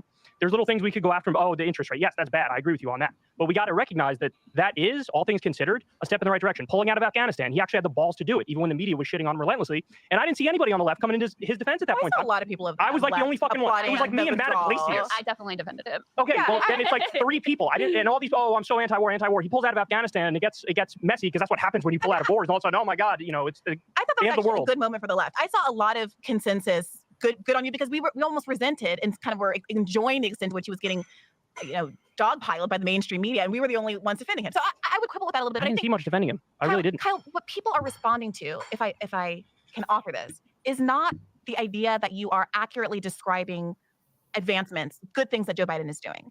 I think you could also say Obama did some good things. No, Biden is way better than Obama. Not even close. That's not the point I'm making. It's not that one is better than the other. You could also sit here and say Obama did good things.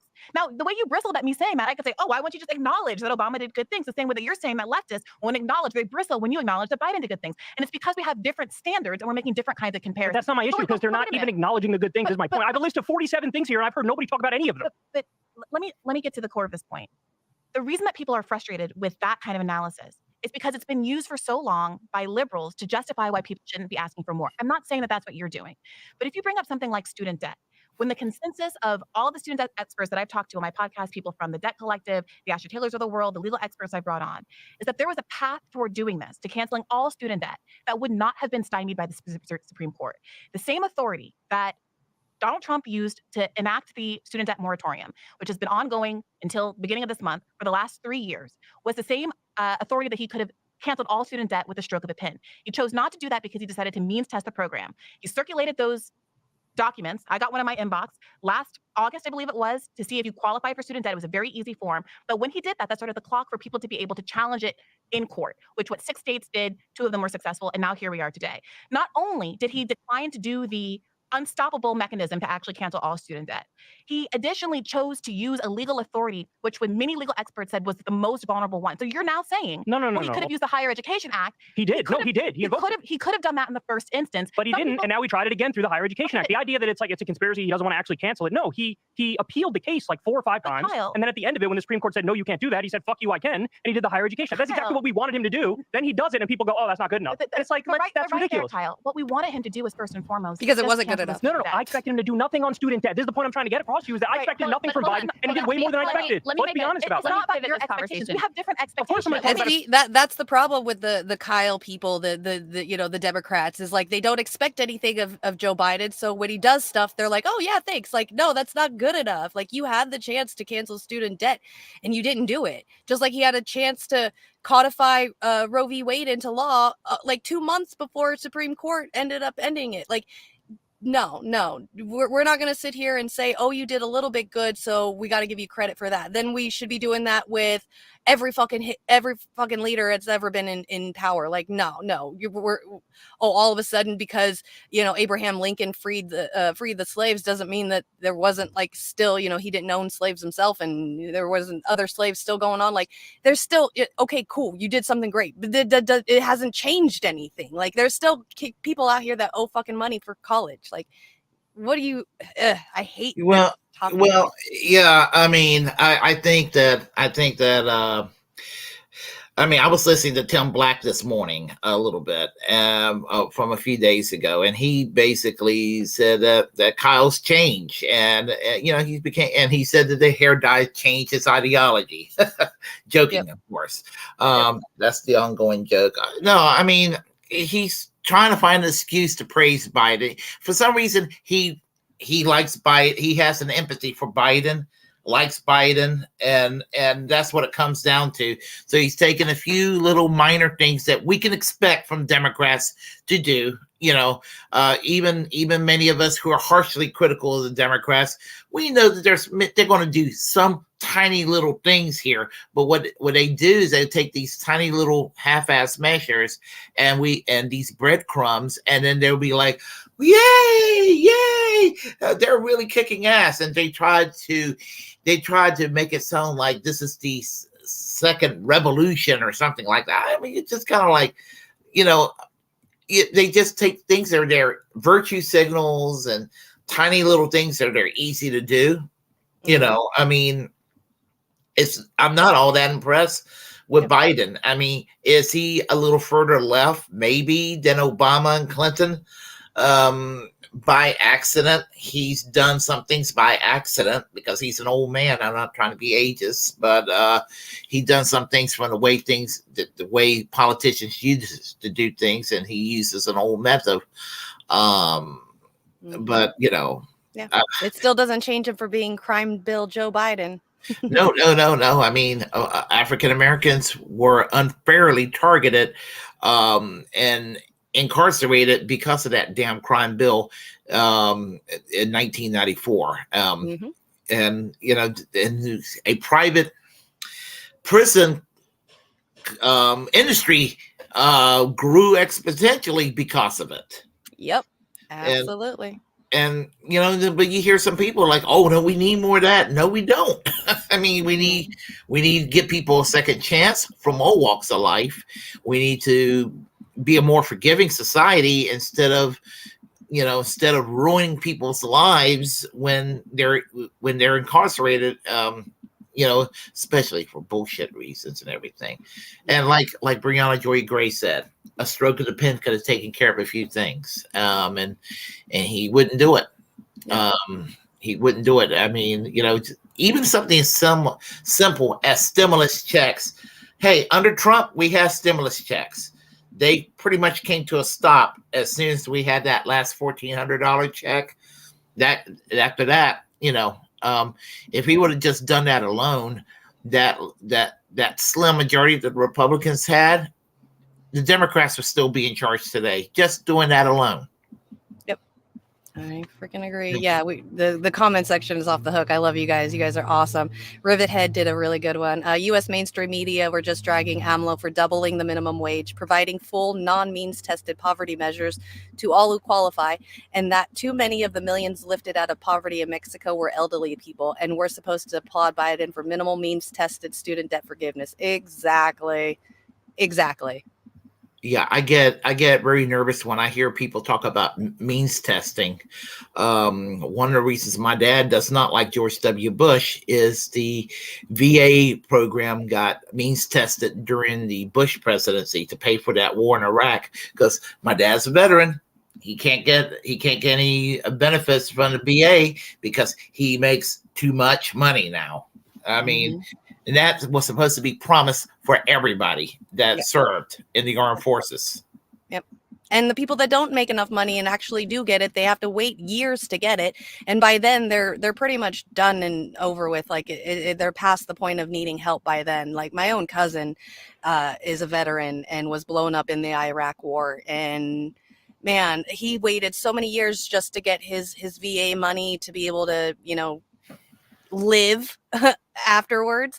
He waited years and years, and when he finally got the money, they just like threw a whole bunch at him all at once while he was already deep into his addiction, years of waiting, depression, suicidal thoughts, you know, and then they just hand him like $50,000. Here, have some fun. Like, what do you think somebody like that's going to do? They're going to go out and they're going to buy themselves a really nice car, a bunch of drugs, and they're going to ruin it. They're going to waste all that money. You're not helping out these VA people. You're just making them suffer until you just throw a bunch of money at them so they can suffer even longer. It's horrible the way that they're doing it. Yeah, Warren said took forever for his dad to get his 100% disability. I remember he mentioned that when I was on his show in late 2022. Yeah, it happened to my cousin. Waited like 6 years or something. It was horrible. Yeah, it is. That's criminal to do that. I mean, I don't support these wars abroad, but you know, the troops, they do deserve some consideration. I was telling one of my coworkers recently about the bonus march, and he was I think it was in 1931. The bonus march took place where the U.S. government slaughtered our veterans from World War One. They were wanting their bonuses because they were suffering. I mean, that's how they treat us, you know. Yep, absolutely. All right, let's continue. I'm going to go run to the bathroom really quick while this plays. Through my expectations, I'm me. But I want to pivot this conversation a little bit, because what we really have is a tactical disagreement. We could quibble about student loan debt. We could quibble about all kinds of aspects of the Biden administration. All of us would like him to do more. There's no doubt about that. But hold on a second. Our political aims are ultimately very similar. But I do think the student loan debt example is instructive, because it shows what has been effective in terms of securing real gains versus what has been ineffective.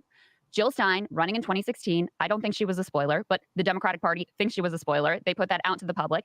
So in the theory of change, where a third party would force all of this revolutionary change on the Democratic Party, that should have worked. But instead, it served to allow the Democratic Party to basically demonize and dismiss third party efforts, and then they prop up Joe Biden. So that definitely didn't work. However, the fact that Joe Biden had to be on a primary debate stage, versus Bernie and Marianne, and a whole lot of Elizabeth Warren, a whole lot of other people who were pushing him on student loan debt cancellation, forced him into a position of doing something when he 100% would have done nothing otherwise. And we can see that now because, you know, the fact that they've basically like blocked any sort of real democratic process within the Democratic primary has made it possible for him to literally promise nothing for this next term thus far. So you can see how the third party effort was not successful in bringing about whatever revolutionary change people want to see. And the process that Bernie engaged in and that Marianne Williamson is engaging in now was far more effective in actually delivering results. And that's what I'm focused on. So first of all, you, I think, are both fundamentally dramatically overestimating and overstating and giving way too much credit in the second that you can make your labor point, the student debt point. Absolutely not. Joe Biden promised and coerced people to the polls by saying he was going to cancel at least $10,000 of everybody's student loan debt and moreover cancel all student loan debt for graduates of HBCUs. And he went down to Georgia, a state that he not only needed to win for the presidency, but needed to win for the Senate. And where there are 3 of the major HBCUs in the United States of America, made that promise and people knocked doors and turned people out to the polls on the basis of that promise, which he immediately stopped talking about the second he got elected and reneged upon. He also knew the authority that he had to cancel all student debt. And I know because all of these student debt advocates have been talking about how they were directly liaising with his office and communicating these points, and they chose to ignore them and do a plan that he knew could be obstructed. You can say it's not a conspiracy theory, that's conspiratorial thinking, but it's either a conspiracy or he's an idiot. Those are the options. And I'm not especially comfortable in validating either of those things. Now, you were saying that you were looking through the prism of your own perspective. No, I was saying I expected nothing from him, like we all expected nothing from him. Absolutely not. The people that he promised. I expected nothing from him. I expected nothing of Joe Biden. He was the guy who brought us NAFTA. He's the guy who brought us the Iraq War. He's the guy who wrote the Patriot Act, wrote the crime bill. I expected nothing of him. When a presidential candidate makes a promise to people and lies to them in order to get them to go to the polls, I believe that it's my job as a member of independent media to make it clear so that people don't fall for those kinds of mistakes going forward. People, if Biden wants to run as I'm a milquetoast incrementalist who's just better than Trump, he can feel free to do that all day and night, and then he would have lived up to the expectations that he set for himself in the context of the primary campaign. He did run as a milquetoast. He promised to cancel all student debt for every graduate of an HBCU and $10,000 to $20,000 of student debt for people who earn less than $125,000 a year. Now, that might not matter to you, and I defend you guys against claims that, you know, you don't care about this stuff because, you know, you're out of touch and it doesn't affect you in material. I think that some of those claims get really silly and overly personalized. But Biden made a choice to tell 44 million Americans who have student debt that he was not only going to not fulfill his promise to them, but that in the middle of the debt ceiling argument of a couple of months ago, the one thing that he was going to bargain away to get the debt ceiling passed was ending the student loan moratorium. So now it's not me. I'm not the one in control of whoever votes. He has to make the case to those 44 million Americans who's he's starting their student debt up. Right? Months Is before the plan stronger or weaker than what you expected? Because it's way stronger than what I expected. Hold on. Way weaker than what I expected. I expected nothing from him on student debt. Nothing. The real question, though, is we all want all of the debt to be canceled. Duh. Yeah, of course. What is the most likely path to get us there? And not Joe Biden, obviously. Hold on. But I don't see how Cornel West getting 5% of the vote and unintentionally helping to reelect Trump, that doesn't get us there at all. Let's get into that. So whereas if you have a primary contender actually able face-to-face to pressure him, we have seen the way that But we had it. We had it. Brianna Joy Gray just said like 2 seconds ago that Joe Biden promised to do that in his campaign and he didn't, you know, keep his promise. So what is she even arguing about right now? Like the Trump is even worse and we're not going to get it. We haven't got it with Biden yet still. Like what the fuck are these guys even trying to say right now? They're basically saying to vote harder. Just go vote blue no matter who and vote harder. And that's all I ever hear from. And that didn't used to be Kyle and Crystal, but they became, they're the new Shank and Anna. Yep, absolutely. I completely agree. What's up, Mr. H? Good to see you. Thanks for coming by. I love all you guys. Thank you. Hey, Miguel, how are you? Yeah. Yeah, I mean, it just makes me irritated that that's all we get is to vote harder. That's all I ever hear from them. And Joe Biden did keep one promise. There will be no fundamental changes. He did keep that one. Yep, absolutely. And then you got Kyle over here. Like, he literally just said like 4 things that Biden has done in his past that's really bad. And like expecting him to, what? Because he's president now, he's going to be like, oh, I was just kidding on those. Let's take all of them back and you know, renege on all of them. No, it's not how he's going to do it. I don't understand why he's sitting there still like defending Joe Biden when he knows himself like how bad this guy is. You know, I'm gonna tell you one thing I've noticed about Kyle. He didn't. Maybe I had missed it, but he didn't mention the Disinformation Governance Board that was being set up by the Biden administration last year, the so-called Ministry of Truth. I didn't hear him mention it. And he may have. I haven't heard him mention Julian Assange in years.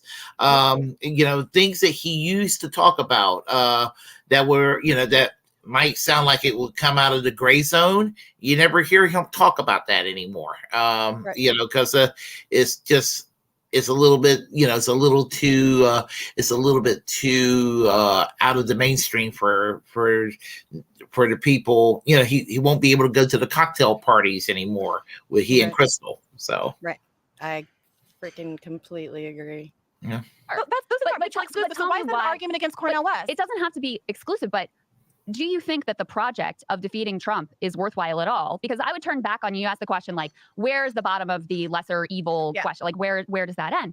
I would turn it back on you and say, where does it become not just a lesser evil, but like, actually, this person is significantly better. And I would say that Biden, for my disappointments with him, for all of the things that I talk about plenty, including disappointments on student loan debt, including on the pandemic relief that I talked about, including on the railways, all these things, right? Ukraine.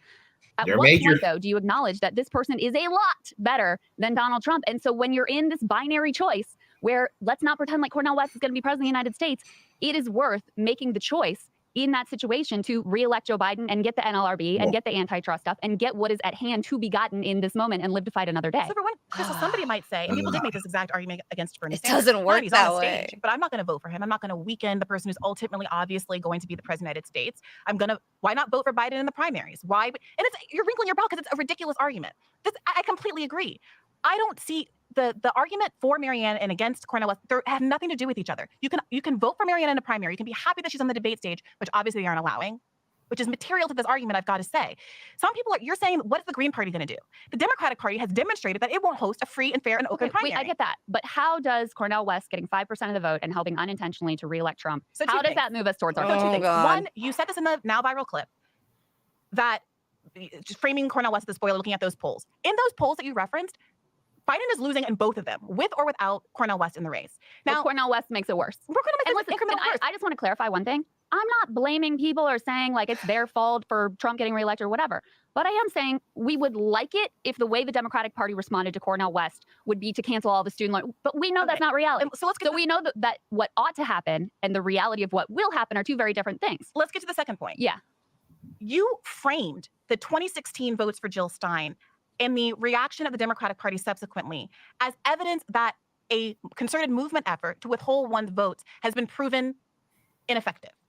It is obviously the case, Crystal, that there was not a concerted effort in 2016 or any kind of structural movement to withhold one's vote for Hillary Clinton in favor of Jill Stein. It was just a bunch of us angry Bernie bros, a very small number, by the way, because we all know sitting here that more Bernie Sanders voters in 2016 bent the knee and voted for Hillary Clinton than Hillary Clinton voters in 2008 bent the knee and voted for Barack Obama. We all know these statistics. Very true. We've been saying them back at neoliberals for the last 5, 6, whatever years. That being said, there was no argument to control the media narrative and present an opportunity for actual leverage and change. So there wasn't like a group, there was no spokesperson, there was no politician, there was no left media that was saying, here, I have a organized movement, an organized group of people who are willing to actually change their mind and vote for the Democratic nominee in exchange for various concessions. That didn't exist. And I'm, by the way, not advocating for it. I know that some of my friends like Nathan Robinson have said that Cornel West should do exactly that, say that he'd be willing to drop out in exchange for various concessions. I think that's better than nothing. I think that's more than, frankly, I love Marianne and I hope she's successful, but that's more than Marianne is likely to get out of this. However, that is not even my plan. That's my perspective. Yeah. What I am saying, though, is that knowing that the Democratic Party is fundamentally not willing to be fair. They're willing to rig the election. They're willing to change the order of the states. They are willing to completely block Marianne out of the media. It feels rich to say that running within the Democratic Party is manifestly and demonstrably more effective in actually changing the outcomes because of the structural barriers than Cornel West, who at very least, you keep being very dismissive, Kyle, about this 5% matching fund. First of all, I've said like 2 words in the past 10 minutes, okay? So I'm not being dismissive about anything. I haven't gotten a fucking word in.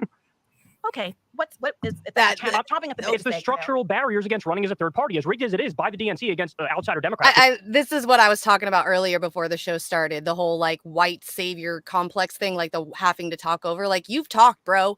What do you mean you haven't talked in the last 10 minutes? Like, you're a fucking liar. Like, let her fucking speak her point, bro. Like, I don't understand what the hell his problem is, that he has to feel like his little DNC shit libbery opinion hasn't already been said to Brianna Joy Gray 1,000 fucking times. Like, she can think for herself. We're not spoiler. Third party candidates are not spoiler candidates, and it's not giving more votes to Trump. Just like Brianna Joy Gray says, Biden is losing to Trump as it is already without those votes, just like it was with Hillary Clinton. I don't know why we keep getting called spoiler voters and saying that it's our fault that Trump keeps, or that Trump wins, or Republicans are going to win, because we don't want to go for the two-party duopoly. Like, fuck these two. These two need to be on CNN or MSNBC and need to stop being on YouTube and let somebody else with a fucking real opinion go out and talk to us. Because that shit's bullcrap. That's the thing. Kyle wants that contract with MSNBC. Same thing with David Pakman, and same thing, you know, all of those folks. They want to. They're going to be the next generation people. Give it a decade. Some of these fuckers are going to be on MSNBC. Yeah.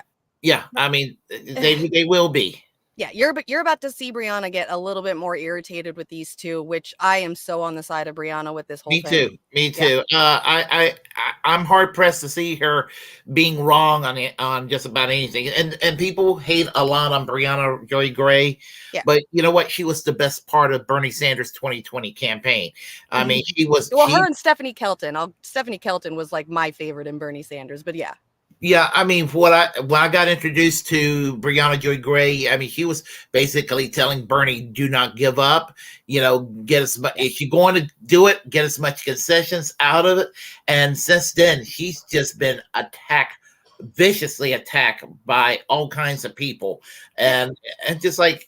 You know, just it's because of people like these two that calling us the spoiler voters, that we're ruining this two-party duopoly utopia that they have. That's all it is. Like, it's just so, it's disgusting. Yeah, I mean, they're not their former selves for sure. Yeah. I mean, I used to respect Kyle and Crystal. I mean, they used to be like about 4 or 5 years ago. I used to have. I mean, they were probably the people I respected the most in alternative media, and they. How low they fell. Yeah, they definitely have. The more popular they get, the more they're falling. Yeah, I know. I'm pretty sure the DNC donated her engagement ring and his hair bleach, and that's why it's soaking into their fucking skin. Yeah, you know what? Every time I see him, I'm thinking you got to get two priests, call two priests, because that hair dye possessed Kyle. Yeah, it really has. I know. Yeah. He looks like he'd be on the new Barbie movie. Dime store Eminem. Third parties, which is why they always get like 3% of the vote. Which is literally why Bernie got 43% of the vote. Which is literally why people feel it is a structural advantage to get someone like Cornel West to 5% of the votes so they can get federal matching funds. Yep. To me, as a voter, 40% as a Democrat. For me, as a voter in New York, I'm not interested in shoring up the Democratic Party. No, that's him getting his ideas out, shoring up Cornel West. That's the whole point. I am not a Democrat. I understand that. That's very clear. But I'm saying that would shore up Cornel West. And the people who also don't want to vote for Joe Biden under any circumstances are not Democrats. And fundamentally, you can make your argument. I think it's a perfectly legitimate argument to make to Democrats. I think that Democrats might think that Joe Biden is a manifestly better Democrat than other Democrats. It's not about whether you're a Democrat or a Republican. It's about what are your political goals. And I think that 100%. We share a lot of the same political goals. There's a big one that we don't share. But hold on. So I still don't understand. Just lay out for me. Like, what in the ideal scenario happens, and how does that constitute any sort of revolutionary change or help to further the goals that we largely share? Yeah, I think for one, getting federal matching funds for third-party candidates, since I believe third parties are going to be a much better vehicle to actual meaningful change in this country than the Democratic Party, is infinitely more significant a goal. But third parties haven't gotten a single electoral vote in 50 like round years. And round and round and round. No, but it's true, because I mean, look at Ross Perot had all the money in the world. It didn't matter. He didn't get one electoral vote. Do you agree that ranked choice voting needs to come first? That's the important question. Do you agree that if we get ranked choice voting, then yes, overnight third parties become more viable. But until we get them, they're not viable. I think that Cornel West running in a general election where he has been doing this. He's been talking about ranked choice voting in interviews, but continuing to talk about how the onus is on the Democratic Party to prevent the spoiler effect. He is in a position now running in a general election every time he goes on TV to say, if you're upset at me at being a spoiler, you need to look at the Democratic Party, who across the country for the last decades has been purposefully undermining any ballot measures that effectively put into effect ranked choice voting in Maine, in North Carolina, the way they attacked Matthew Hoh. I am not the enemy, they are. And that's the burden shifting, the narrative burden shifting I think the left should be engaged in right now. To the extent that you think that Cornel West can ruin Biden's chances, isn't it Biden's responsibility to find those votes, not among disaffected third partiers who don't owe him anything anyway, but the tens of thousands of millions of disaffected Democrats who aren't going to vote for him? We've all talked about this together. In Wisconsin, in 2016, there were 88,000 registered Black voters who voted in 2012 who declined to vote in 2016. That's like 2 or 3 times the margin by which Hillary Clinton lost in that state alone. And yet we're sitting here talking about whether or not Cornel West is going to pull some third-party voters away from the Democratic Party. It's the difference between what I would love to happen and the reality that we have experienced now. I mean, we tried it before in 2016. It did not help. What did we try in 2016? The third-party effort. Jill Stein was not a spoiler. It is not those voters' fault who voted for you, like you guys that voted for Jill Stein. But she got blamed anyway. But she got blamed. And then the left was further marginalized as a result of it. So I don't see the Bernie connection. Sanders is blamed too. I would love to vote for Cornel West. It would feel way better. What? Bernie Sanders is blamed, and Tulsi Gabbard was blamed. Russia was blamed. I mean, it's endless. The overall left gets blamed. When the Democrats do shitty, they get blamed.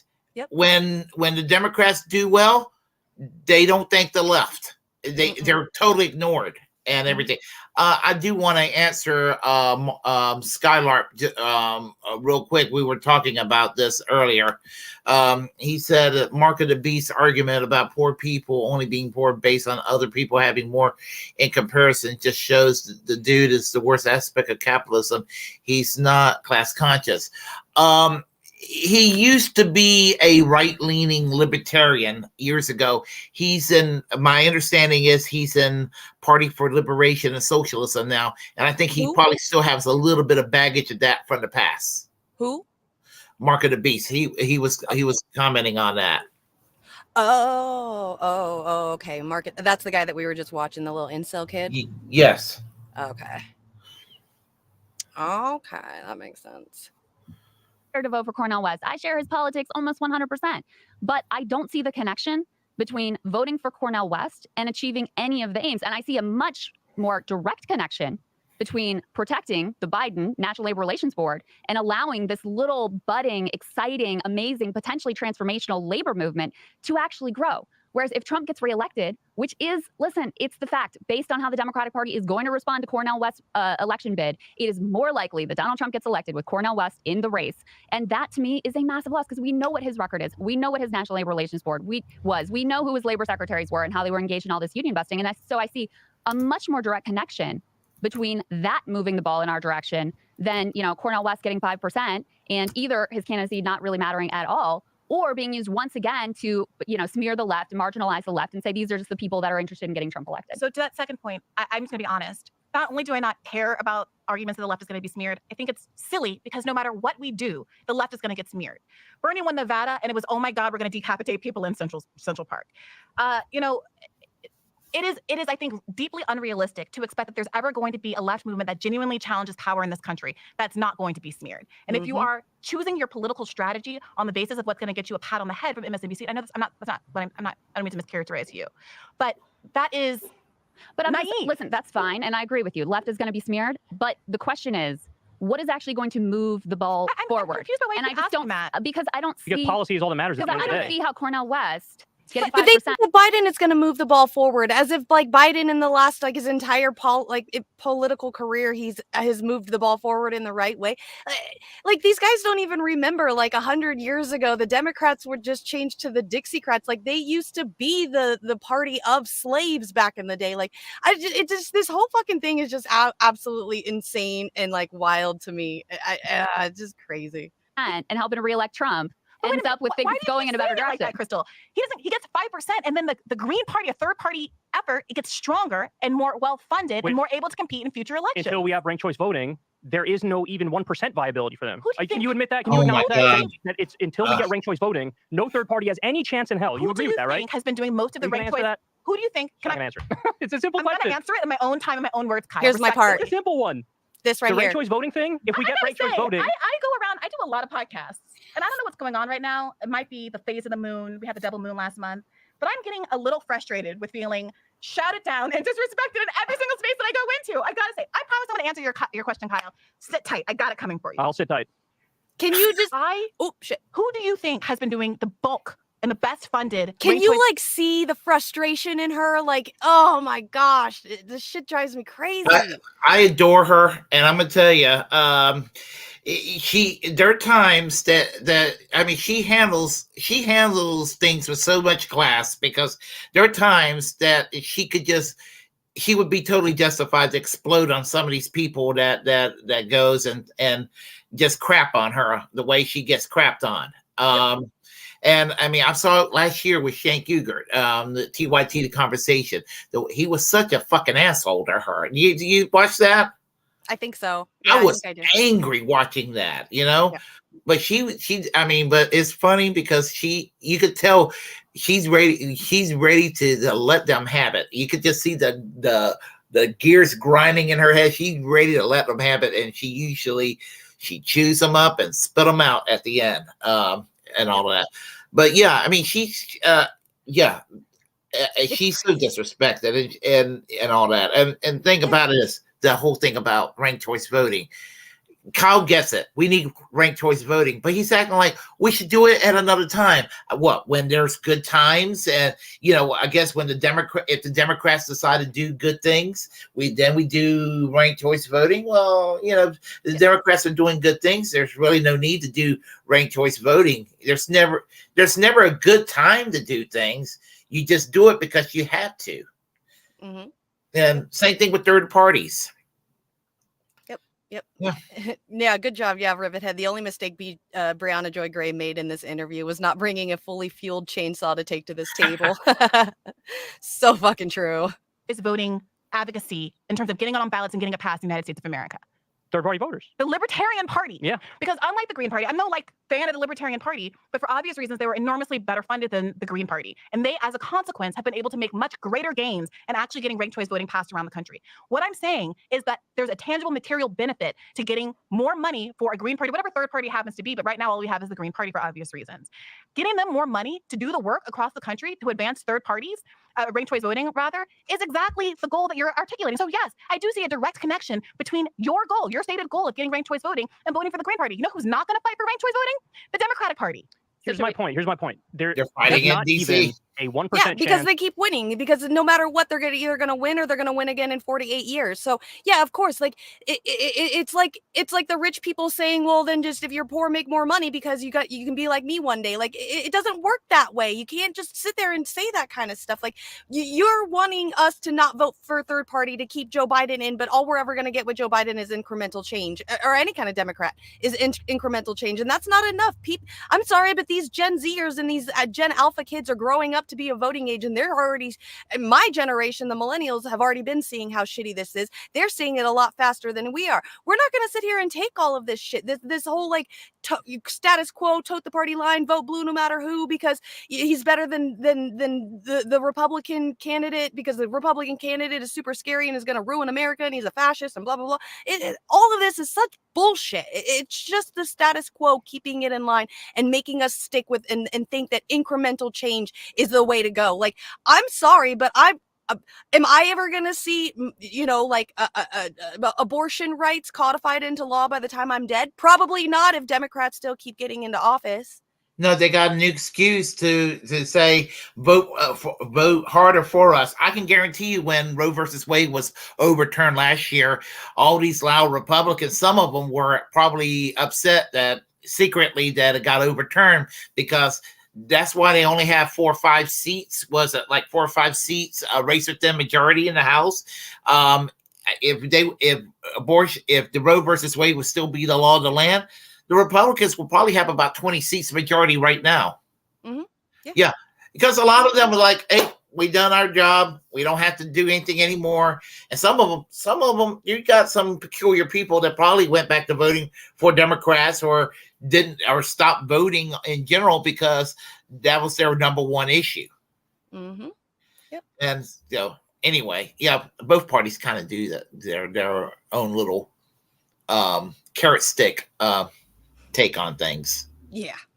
Or a 0.1% chance of Cornel West winning unless or until we get ranked choice voting. So I have to be honest, I feel like it's self-disenfranchisement to really like put all your effort into third parties before we get ranked choice, putting the cart before the horse, in my opinion. That's my point. And on the issue of Democrats versus Republicans, we know either the Democrat or the Republican is going to win. And clearly we have a disagreement in terms of how good of a job Joe Biden is doing. Because like I said, I expected nothing of him, Brianna. I expected, this is the guy who brought us the Iraq War and the Patriot Act and NAFTA, and he's like the poster child of the conservative Democrat and the neoliberal. But then he gets in office and he does all these things which shock me. He massively reduced the drone Still a by over 90%. neoliberal and a conservative Democrat. What? He's still a neoliberal and a conservative Democrat, Joe Biden. Mm-hmm. Yep, absolutely. The Supreme Court overturned the EPA's ability to regulate greenhouse gas emissions, and the Democrats slipped into the IRA a provision that redefines carbon as a pollutant, which then allows the EPA to start protecting the environment again. If we didn't get that, and yes, that was brought to us by Democrats, we would be beyond fucked on the issue of climate change. We still are, but we'd be even more fucked if the EPA couldn't do basic EPA stuff. We have project labor agreements for hundreds of thousands of construction workers. That came to us from Biden. $15 minimum wage for federal contractors and employees. That's from Biden. Gun reform with red flag laws and closing the boyfriend loophole. Those are definitely good things. Ketanji Brown Jackson on the court. A George Floyd executive order to create a registry of abusive cops. We have the PACT Act, which is healthcare for veterans exposed to toxic burn pits, which every single Republican voted against. He added 800,000 manufacturing jobs. I didn't expect any of these things. So when I talk about Biden the way I do, is because none of these things were on the menu and we got them. So now when I look at the fact it's either going to be Trump or Biden, a standard generic Republican or standard generic Democrat, the way I feel now versus the way I felt in the past is like, oh, this is definitely way better. If you asked me in 2019 or 2020, I'd be like, I don't know, man, flip a coin. 52%, maybe a Democrat's a little bit better than a Republican. Now I'm looking at it like, it's not even close. One blows the other out of the water. And all I care about is the policy. And when we have all these policies, I mean, we have a 15% corporate minimum tax rate now. That is not something we had previously. You have corporations paying nothing in taxes, or they'd even get a negative tax rate, which is a subsidy effectively from the taxpayers. These things are not nothing. We have a 1% tax on stock buybacks. They're cracking down on wealthy tax cheats. Like, all these things are very good. They're objectively good. So do you agree that Biden is better than what we expected on the left? Maybe you've already set your expectations on the ground, and it seems like he's surpassed your expectations. He has not surpassed mine. I don't know what you want me to say. But he's not better than what you thought. No, he's not better than what I thought he really was. No. So you expect me to be better than I did for sure. Look at her face. She is so frustrated with these guys, man. Girl, I feel this. I feel it. I see her face and I'm just like, oh my God, I feel this. I feel this so hard. Yeah, no, I'm with Brianna. What we've seen from Biden in the past 2 years is what I expected from Biden. 3 years now. Now it's 3 years. It's exactly what I expected. I mean, I expected it from Obama. I mean, I expect the Democrats are in the same rut that they were 30 years ago when I woke up and realized that the Democrats are Reaganized. They're in a perpetual state of being Reaganized. And I mean, maybe Kyle and Crystal, they're trying to fight the good fight. Maybe they are. God bless them. Bless their little hearts. But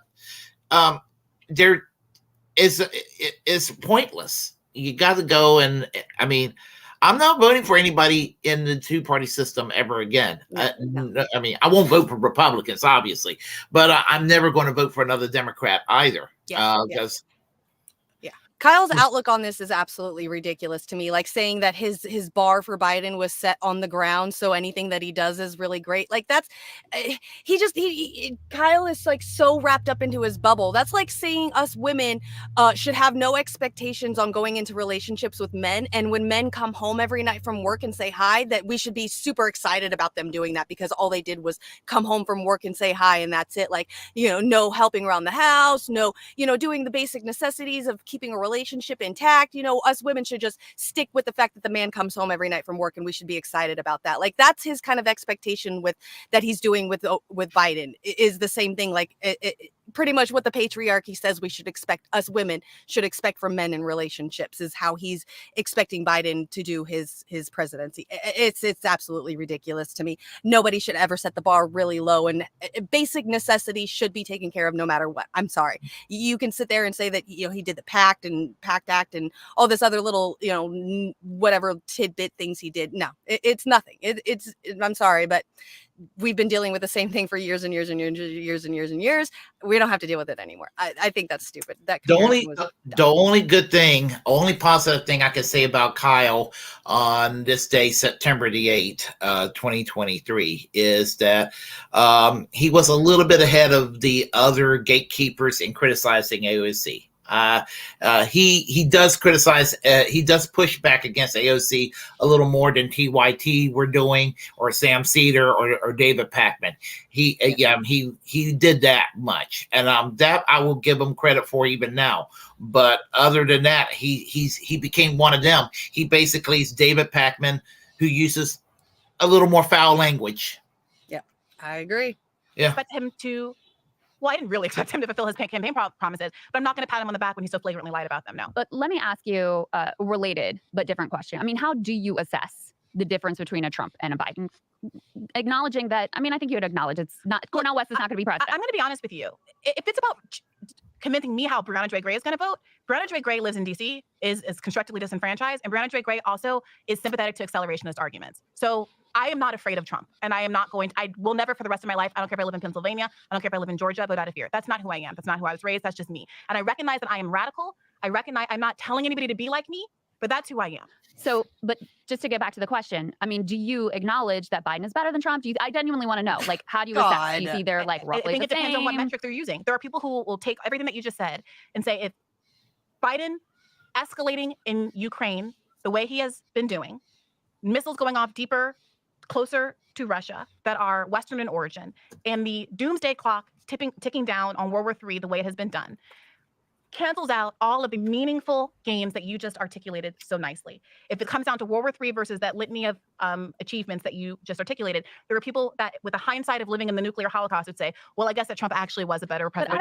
Who's more likely to get us to World War III, though? I definitely think it's Trump. I definitely think it's Trump more likely to get us World War III. I don't want to know what you just no, not really. Are you kidding me? He's the one that like actually was like trying to get along with China and Russia. Like, if anything, we were gonna have a World War III with when Trump was president was North Korea. Like, come on, that's like this like smaller, that's smaller than the size of fucking Texas is North Korea. So yeah, that's stupid. I think all presidents have at least since Bush has gotten us close to, in my lifetime, has gotten us close to World War III. All of them have. Well, here's the thing. With regard to Trump, I obviously will not vote for Donald Trump. I would never vote for Donald Trump. But I have said this to some Trump supporters, and some of the shitlibs will lose their mind if they hear me say this. But Trump will be better in one area than Biden, and I think that if Trump gets back in, where he'll be better is in dealing with Russia. You know, I think he actually would solve that, has a better chance of solving that than Biden. I mean, in my opinion. Yeah, because Trump actually, you know, like enjoys, I mean, he's had like wives from Russia and stuff like that. Like, he's friends with Putin and things like that. Like, if anything, the Democrats are just keeping on the Red Scare, the whole like Russia is scary, you know, from back in the day. So yeah, if anything, with this whole Russia-Ukraine war, I think personally, yes, I honestly, my opinion, Trump would probably be better off with this than Biden has. Yeah, for sure. Yeah, he would handle it better. And you know, that doesn't make me pro-Trump. I mean, no, he was still bad. Yeah. But I'm gonna tell you, I'm gonna quote Kit Cabello from Heartlands Media. Honestly, I don't care if Donald Trump wins in 2024. I mean, honestly, I mean, it's gotten to that point because expect nothing from Democrat presidents. Nope.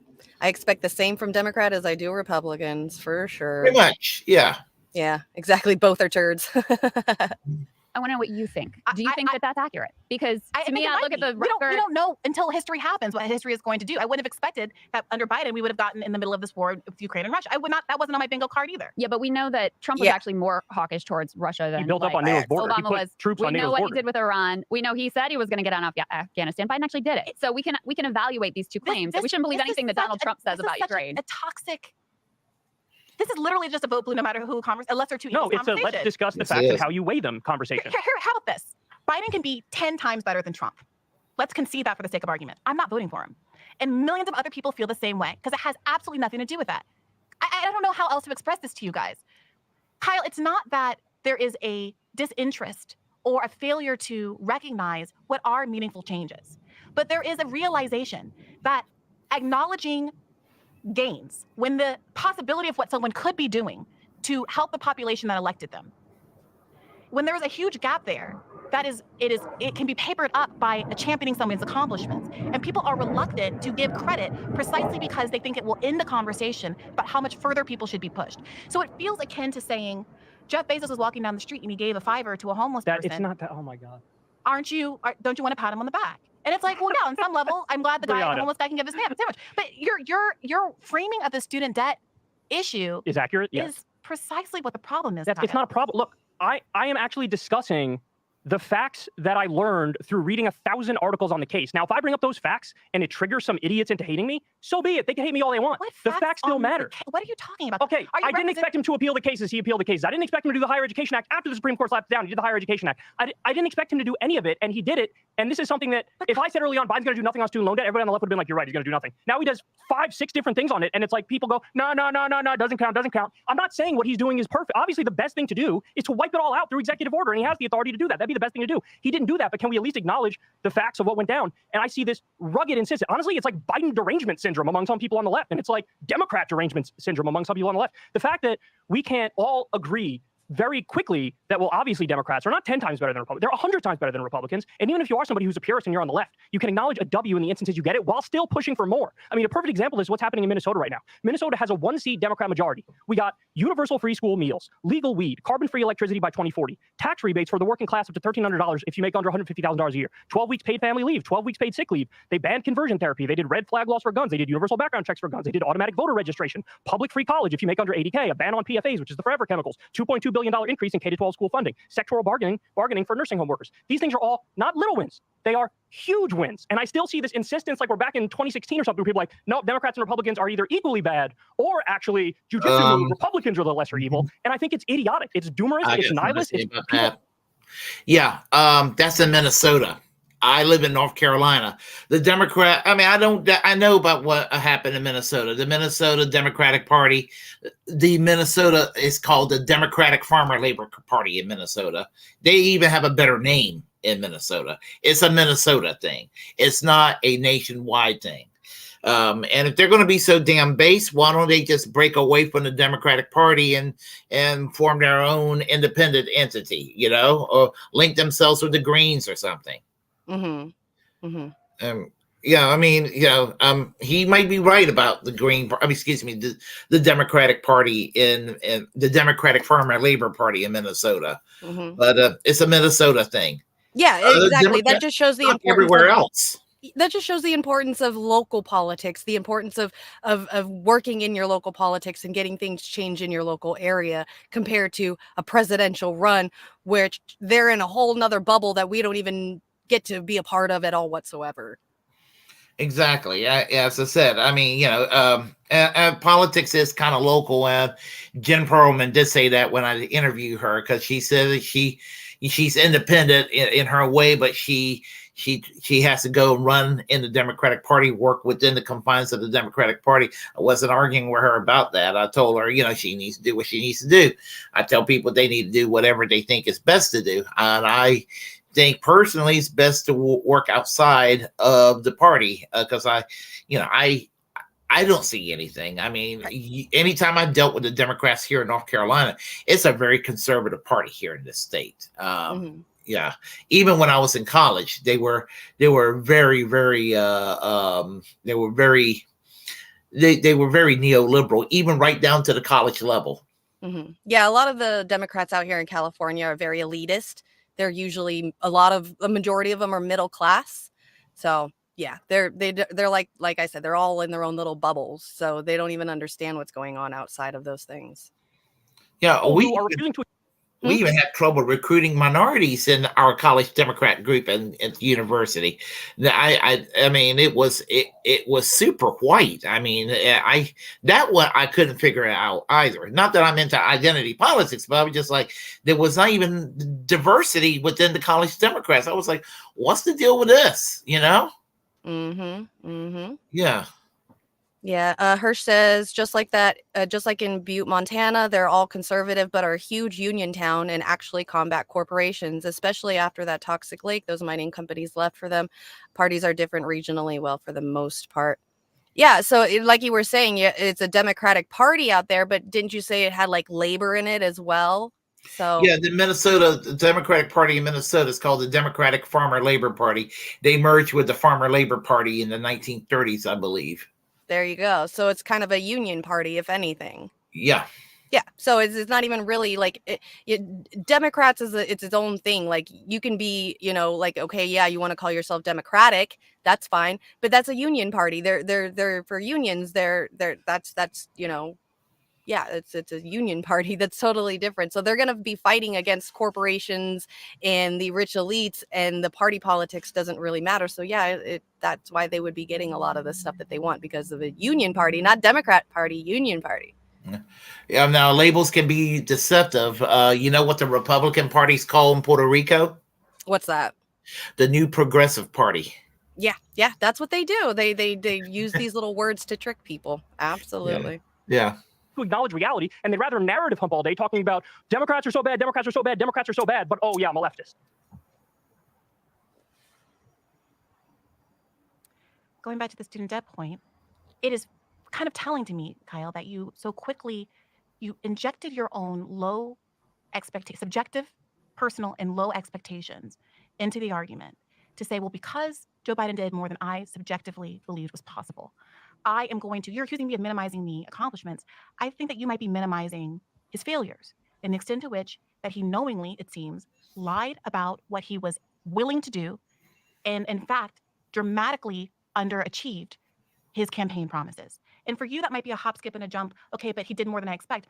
You're setting your expectations lower than the expectations that he set for the American public in the context of his campaign. And I completely respect and appreciate that that doesn't bother you as much as it bothers me. I don't know if it's because I have experienced six-figure student debt. I don't know your life. I'm not trying to make any presumptions about it. They're millionaires. I don't know if it's because I had a certain kind of life experiences, or that other people who kind of share my view have these kind of life experiences. But for millions of us, 44 million in fact, that kind of bait and switch is unforgivable when you recognize, as you have both recognized, that it was in his power to sign an executive order to deliver overwhelmingly for the people whose votes he needs right now. So the argument is not with me. The argument is with the millions of Americans who feel betrayed by Joe Biden and his campaign promises.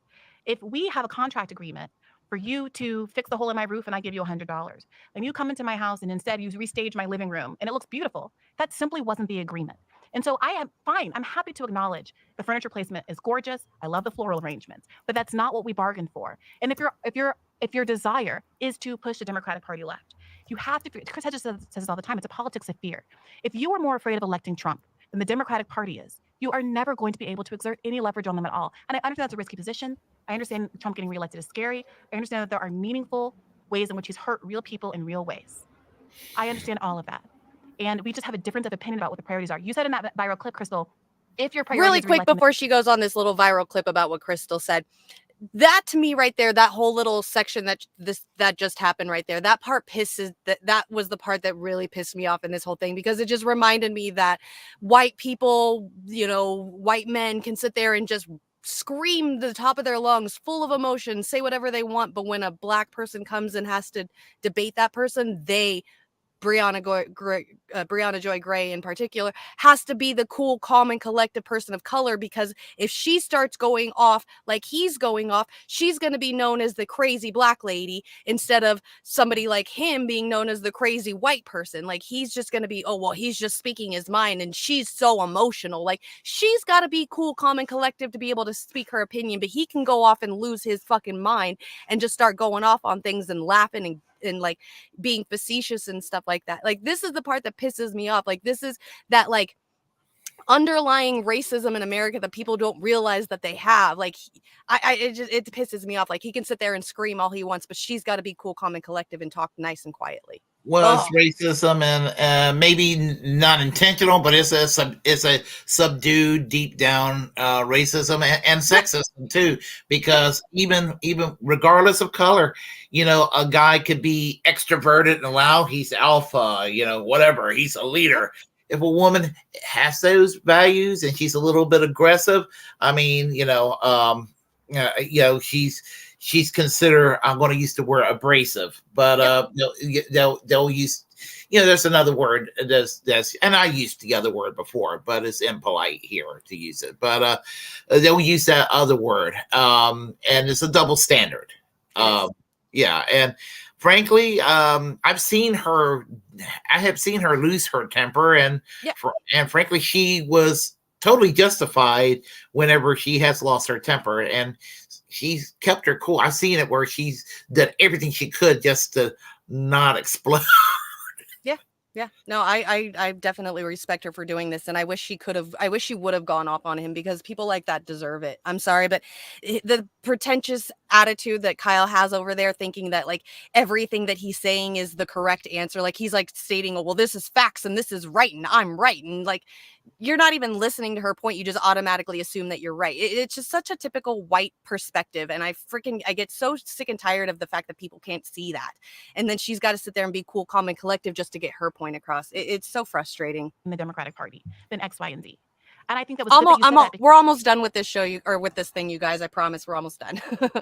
Because you articulated what the priority is for you. No, that is not the priority for me. The policy is the priority for me, Brie. And I think you know that. Then I think it's disingenuous to say otherwise. But let me just say though, is it worth? I mean, I think you care a lot about the labor movement, right? Sure. So is it worth letting that baby be smothered in the crib in order to what? I mean, that's a piece that I don't understand. I understand all of your critique of Joe Biden. I think it's reasonable. Okay, I actually am not as strong as Kyle in terms of the intentions on the student more of a Biden bro loan than debt, she right? is, for sure. And she gets accused of being a bigger one than me, but that's he is the Biden I bro. understand your critiques of Joe Biden. I figured she was.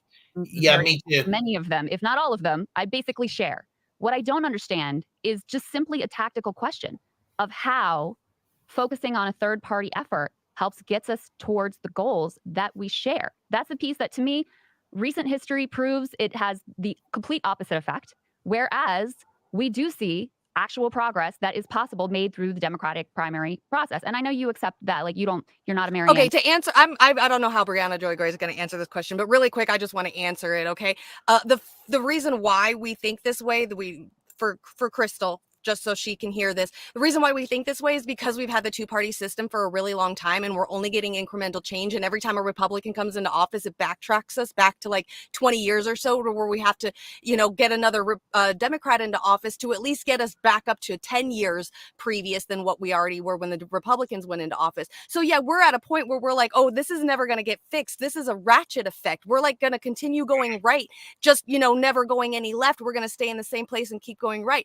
So yeah, we're going to vote third party, Green Party, or whatever third party, because we feel like, because nothing has changed between the two-party system, that we would rather start over in a third party that might actually make us go forward if it starts succeeding. If it starts succeeding, could make us progress faster than what we've already have been dealing with for the past 200 years, which is incremental change, which has gone nowhere. That's why we're at this point. That's why we're at the point of voting third parties, because we would rather start over with a new party that actually promises things to where we hope that they could keep it, than these unanswered promises and these broken promises that these politicians have been giving us for hundreds of years. Yeah, it's hard to believe it's almost 100 years ago, but almost 100 years ago in Canada, the Cooperative Commonwealth Federation was created to challenge the Liberals and the Tories. It exists today. It's a new Democratic Party. Is I believe it's the third largest party in Canada. They were a game changer. If that CCF that became the NDP weren't around, Canada would be just like the United States in a bad way.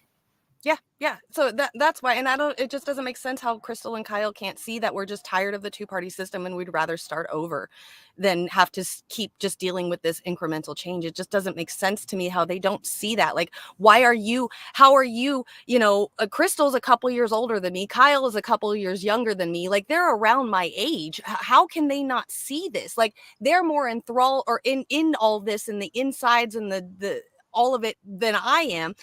But I can see this and they can't. They enjoy the money too much. They enjoy the cocktail parties life too much. Yeah, exactly. All right, we're almost done, I promise. And hater, I'm not putting that on you whatsoever. But look at her face. She is so fucking done. I love her right now. Look at that face. Yes. It's like, fuck you, bitch. I'm over it. how risking the reelection of Trump and allowing a Trump union-busting NLRB to quash what is the most hopeful thing happening in American politics, which is the labor movement. I don't understand how that moves us forward. Like, that just doesn't compute for me. Well, for one, I'd say, and I don't mean to at all minimize the value of this latest ruling, but I have been heartened by the energy and the gains made by the labor movement prior to that over the last few years. Which were enabled by the Biden NLRB. I mean, there were keys. The workers get all the, listen, they did the work. I'm not trying to take anything away from them. But there were key decisions that were made in the Starbucks organizing drive in particular, in the Amazon labor union drive as well, that enabled those workers to do their thing. That wouldn't happen under Trump. Except for the railroad union actually went to the Supreme Court to get a couple of days off work, and they said, no, you got to keep working, you know, because that wasn't under Biden, though. Yeah, that was a big one. And AOC voted to bust the strike, you know. Yeah, exactly. So she's going to sit there and say that Biden is like pro-union and shit just because of like Amazon and Starbucks, which Starbucks is, and Amazon workers are still like protesting and unionizing because they haven't been able to fully do that yet. But, you know, completely ignore and omit the fact that, you know, the railroad unions got totally screwed just to have a couple of days off of work for their own health benefits, you know. But yeah, okay, because Biden's so much better. It feels as though, one, the question has been asked and answered several times. You don't agree with my priority. But no, I but still it's don't fine. understand it. And I'm may just be dense, but explain again. I agree with Kyle that ranked choice voting is a priority. Yeah. I believe that getting the Green Party more powerful, getting them federal matching funds, enables them to join in the Libertarian Party, which has been the most successful advocate for ranked choice voting in the country, to continue to further those efforts. My vote for Joe Biden does nothing to advance what I think will be the ultimate path toward left victory in the United States, which is getting rid of the corporate duopoly. Yep. I don't see voting for Joe Biden as advancing that core effort at all. So ranked choice voting is kind of like, I'm just trying to understand, is like the end all be all. That's the number one priority. And so you would actually support the Libertarian Party, the American Constitution Party, the Forward Party, whatever, if it advanced that goal. And that's the priority over everything else. I'm just trying to understand. Would I personally support an effort by any of those parties to advance ranked choice voting? Yeah, of course. No, but would you support those parties? Like, because ranked choice voting is so important. Why would I when I could vote for the Green Party that actually shares my ideals as well? Well, I'm just trying to understand where your priorities lie. Is it like you're basically a single issue voter and it's ranked choice voting? Well, it's not a single issue. It's breaking the corporate duopoly. That's it. This is the fundamental issue. I think that for many people, they are very wary of validating what they see as a two-headed snake. And this comes back to your concern, Kyle. Nikki, I'm going to put the link for this video in the comment section right now for you. About people not willing to acknowledge these successes. I think that we all understand that there is a way that the two corporate parties play off of each other. Democrats get to keep lowering the bar because the Republicans are worse. They both play these culture war games back and forth with each other, where at the end of the day, we're told we had to vote for the Democrats because gay rights and trans rights and black rights and immigrant rights and all of these rights are on the line. And I said this in 2020 as well. It's not that those arguments aren't true. The question is, how do we ever disentangle ourselves from that? Because it's always going to be the case that some worser thing is coming down the pike precisely because we've enabled that to be the case. And many people, I don't feel quite this way, but many people feel as though there is an energy suck that happens with even paying attention and voting in these general elections. I think that your points about what's happened on the state level in Minnesota, et cetera, are much stronger. I know that, for example, Sabi Sad is always making the case that, don't forgo electoral politics, focus more on what's happening on the local level. And I think that is a perfectly reasonable argument to make as well. But I do think that there is a failure to recognize the extent to which there is a validation that takes place of the status quo, that people are trying to negotiate as they reckon with real gains that the Biden administration has effectuated. Yeah, so let me respond to that. I don't want to validate the status quo as much as I want to acknowledge the positive things that exist and have happened recently, which I think is some evidence that in some ways, limited, but some ways, we are moving in a better direction. So let me share a point of agreement, because we've been arguing the whole time. It'd be nice to have a point of agreement real quick. If we wake up tomorrow and there's ranked choice voting everywhere, I would be the biggest Green Party simp on the planet. I would be insufferable. I would basically spend every day advocating for the Green Party. The reason I don't do that is because we don't have ranked choice voting, and I do feel like the choice is effectively just down to a Democrat or Republican in the general election, whoever they may be. Now, having said that, I don't want to validate the status quo. I just want to let everybody know in some ways we are moving in a good direction. You brought up the state parties there. There are 6 states now that did free school meals for kids. And in some of those states, that's even breakfast and lunch. And people are not going to be surprised to hear this. Those are Democratic states. And you have the Republican Study Committee, which is basically 3/4 of the House GOP. They're pushing to ban any and all states from doing free school meals for kids. They released this in their priority. So when I look at that, I feel like I try to hold the two thoughts in my mind at the same time. I want Cornel West to be president, but I also know that given how structurally deficient and biased the system is right now, that's not going to happen. So given that, yes, I would prefer. Let me ask you this, because I feel like there's a better way to put it. Forget about voting. Voting's irrelevant, right? Let's just say it's election night 2024. It is all of our worst nightmare, Biden versus Trump. Not voting, but that night when you know it's going to be Biden or Trump winning, are you sitting there like, yeah, of course I would prefer Biden win over Trump? Honestly, it's like 50-50. I don't care. Okay, all right. That's an answer. It's not my party. That's an answer. That's radical. People are going to be very upset with me. I don't What care. a great answer. I don't care. That's there will be people who crap. agree with you. I don't think you. I know. Yeah. They're my audience. And I've come to this position after talking with, I got to say, I loved Colin. I'm sad that they're shutting it down. But part of the reason I loved it is because I would talk to people who were calling me. I would hear their doors dinging in the background because they were doing food delivery, or they're EMTs, or they're like, and this gets characterized as a privileged position that you don't care who wins, Trump or Biden. My experience is the people who have been taking this position, this is just anecdotal, tend to be people are the lower end of the economic spectrum who do feel like their lives aren't meaningfully different under a Trump versus a Biden, and who would rather rock the boat and throw a monkey wrench in the machinery if there's even a fracture of a sliver of a chance that it has some outcome other than what we've been experiencing for their entire lives. Fair enough. You gave a direct answer, Yeah, so I respect it. The other thing I would say, though, because you said you're basically an accelerationist. Like, you think things need to get better in order for them to get worse. I feel, worse in given order my for them to get own better. class privilege, I am reluctant to personally put those wheels into motion, but I very much respect particularly people who, like I just was talking about, who do feel that way. I think that's a legitimate perspective. I feel like it's not my place to say, let's make the world burn, because I'm going to be okay in either way. But I am open to that perspective. Colors your view and how you approach these things and why you wouldn't really care whether it's Biden or Trump. Yeah. I mean, I remember the night of 2016. I wasn't, I don't know, how did you guys feel? I wasn't personally devastated. So I felt that's a in great some question. weird Let way me answer. vindicated. That's a very. This is what we had been telling them was going to happen the whole time. So I agree with you completely about 2016, right? And I voted for Jill Stein in 2016. 2020, I didn't vote for Biden. I didn't vote for anybody. It was sort of like, no, seriously, I think they're roughly equal. I think Biden's around the edges better, but I thought he was going to be as conservative a president as he was a senator. So I was like, okay, whatever. Right. But on the night of 2020, I was actually like, oh, for the love of God. Yeah, I agree, Nikki. She reminds me of like some random girl named Sarah in high school that I fucking hated or something. Trump loses. And, you know, that it's because I see everything he did. I mean, look, I can run through all the bad things Biden did. That's my standard rant that I've been doing for a long time now. But when you look at Trump, I mean, I don't want to. Yeah.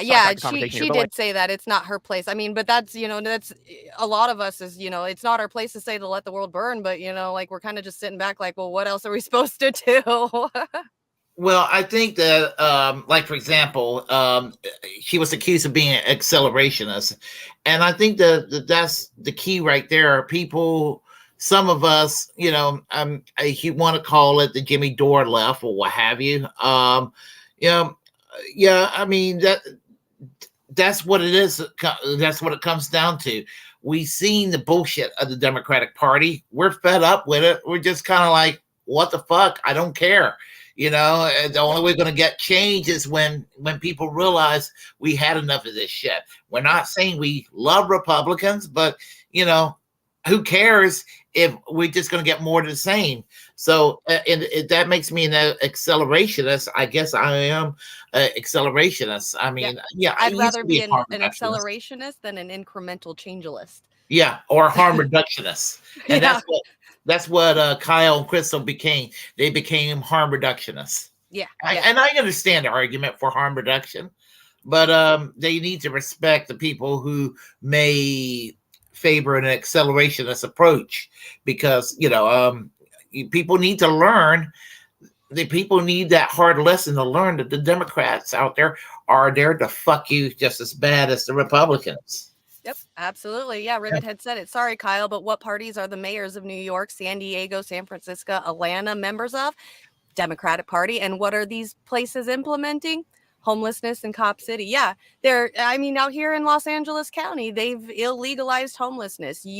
So not only are you down and out on your luck, but if you're out there homeless, living on the streets in a tent, cops can come and sweep your area up, take everything that you own, throw it all in the trash can, and throw you in jail for being homeless. And that's in Los Angeles. That's in California. Yeah. I have to go to work in a little bit tonight. Yes. Yeah. Okay. I know. I realized that at like 4:29. I was like, oh my God, he might have work today. And we're going way over. I am so sorry about that. I forgot. You're fine. Okay, so let's say goodbye to everybody and thank everybody. I did put the video in the comments section, so if you guys like scroll up a little bit, you'll see the link if you want to watch the rest of the interview there. You can also go to like Crystal and Kyle and Friends, I believe, on YouTube and find it there as well. Yes, have a good day at work, Willie. Thank you guys for coming, Nikki. Thank you for stopping by. If you're on today, I will come and say hi and watch you too. Papa Hirsch. Hirsch, thanks for coming by. Clark Griswold. We got a lot of really cool people. I know we had Miguel, Ed, Rivethead, Gamer was in here. Thanks for stopping by, Gamer. Who else do we got? Anybody else that I missed? Warren was here earlier as well. Don't want to forget him. Anybody else that we missed? Skyward. Ed Heller. All the people that wanted to put ads in my Twitch video. Thanks for that. You know, remember to subscribe. Yeah. And I believe that's it. Okay. Thanks for everybody for coming. We will be back again next week for some more news. If you guys find any news that you guys think is really cool and we should show on our show, please get a hold of us. Most of you all are our friends on Twitter. So just send us a message, say hi, give us a little thing saying, hey, this is really cool. You guys should talk about it. And we will definitely bring it up. I got my show tomorrow, midnight Eastern with Warren. Wendy, you got another show coming up. Oh, do I? Yeah, I have a show. I'll be streaming probably tomorrow night at 9:00. And I will be probably on Around the World with Dee and Friends, who was here earlier. Going to be on her show, presumably on the 8:00 Tuesday night. Okay, cool. Then everybody check us out tomorrow, 9 p.m. Eastern. Willie is going to be, you said you're going to do your show at 9 p.m.? Yes. Okay, so yeah, 9 p.m. your show. Then I think what else happens on Saturday nights? I know Beauty and the Boomer happens. Then there's also Political Matrix. I think they're on at like 10 or 11 Eastern, and then midnight will be mine and Warren's show. So we've got like a full thing for you guys tomorrow night. If y'all are just like us, either too old to want to go out on the weekends or just don't give a crap about seeing people because we hate humans, please come and hang out with us tomorrow night on YouTube. Check us out. Willie Bragg Show. You got the Political Matrix. You got Oz. What is their channel name? Is it the Oz and Shonda's? Do they have Beauty and the Boomer? Thank you. Yeah, Beauty and the Boomer. And then the Secret Show at midnight tomorrow.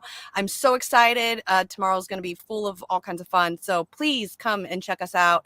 I absolutely adore all of you, and I can't wait to see you guys again next week. Is that it? We did it? That's it. Yep. All right, cool. Thanks everybody for coming, and we will see you guys next time.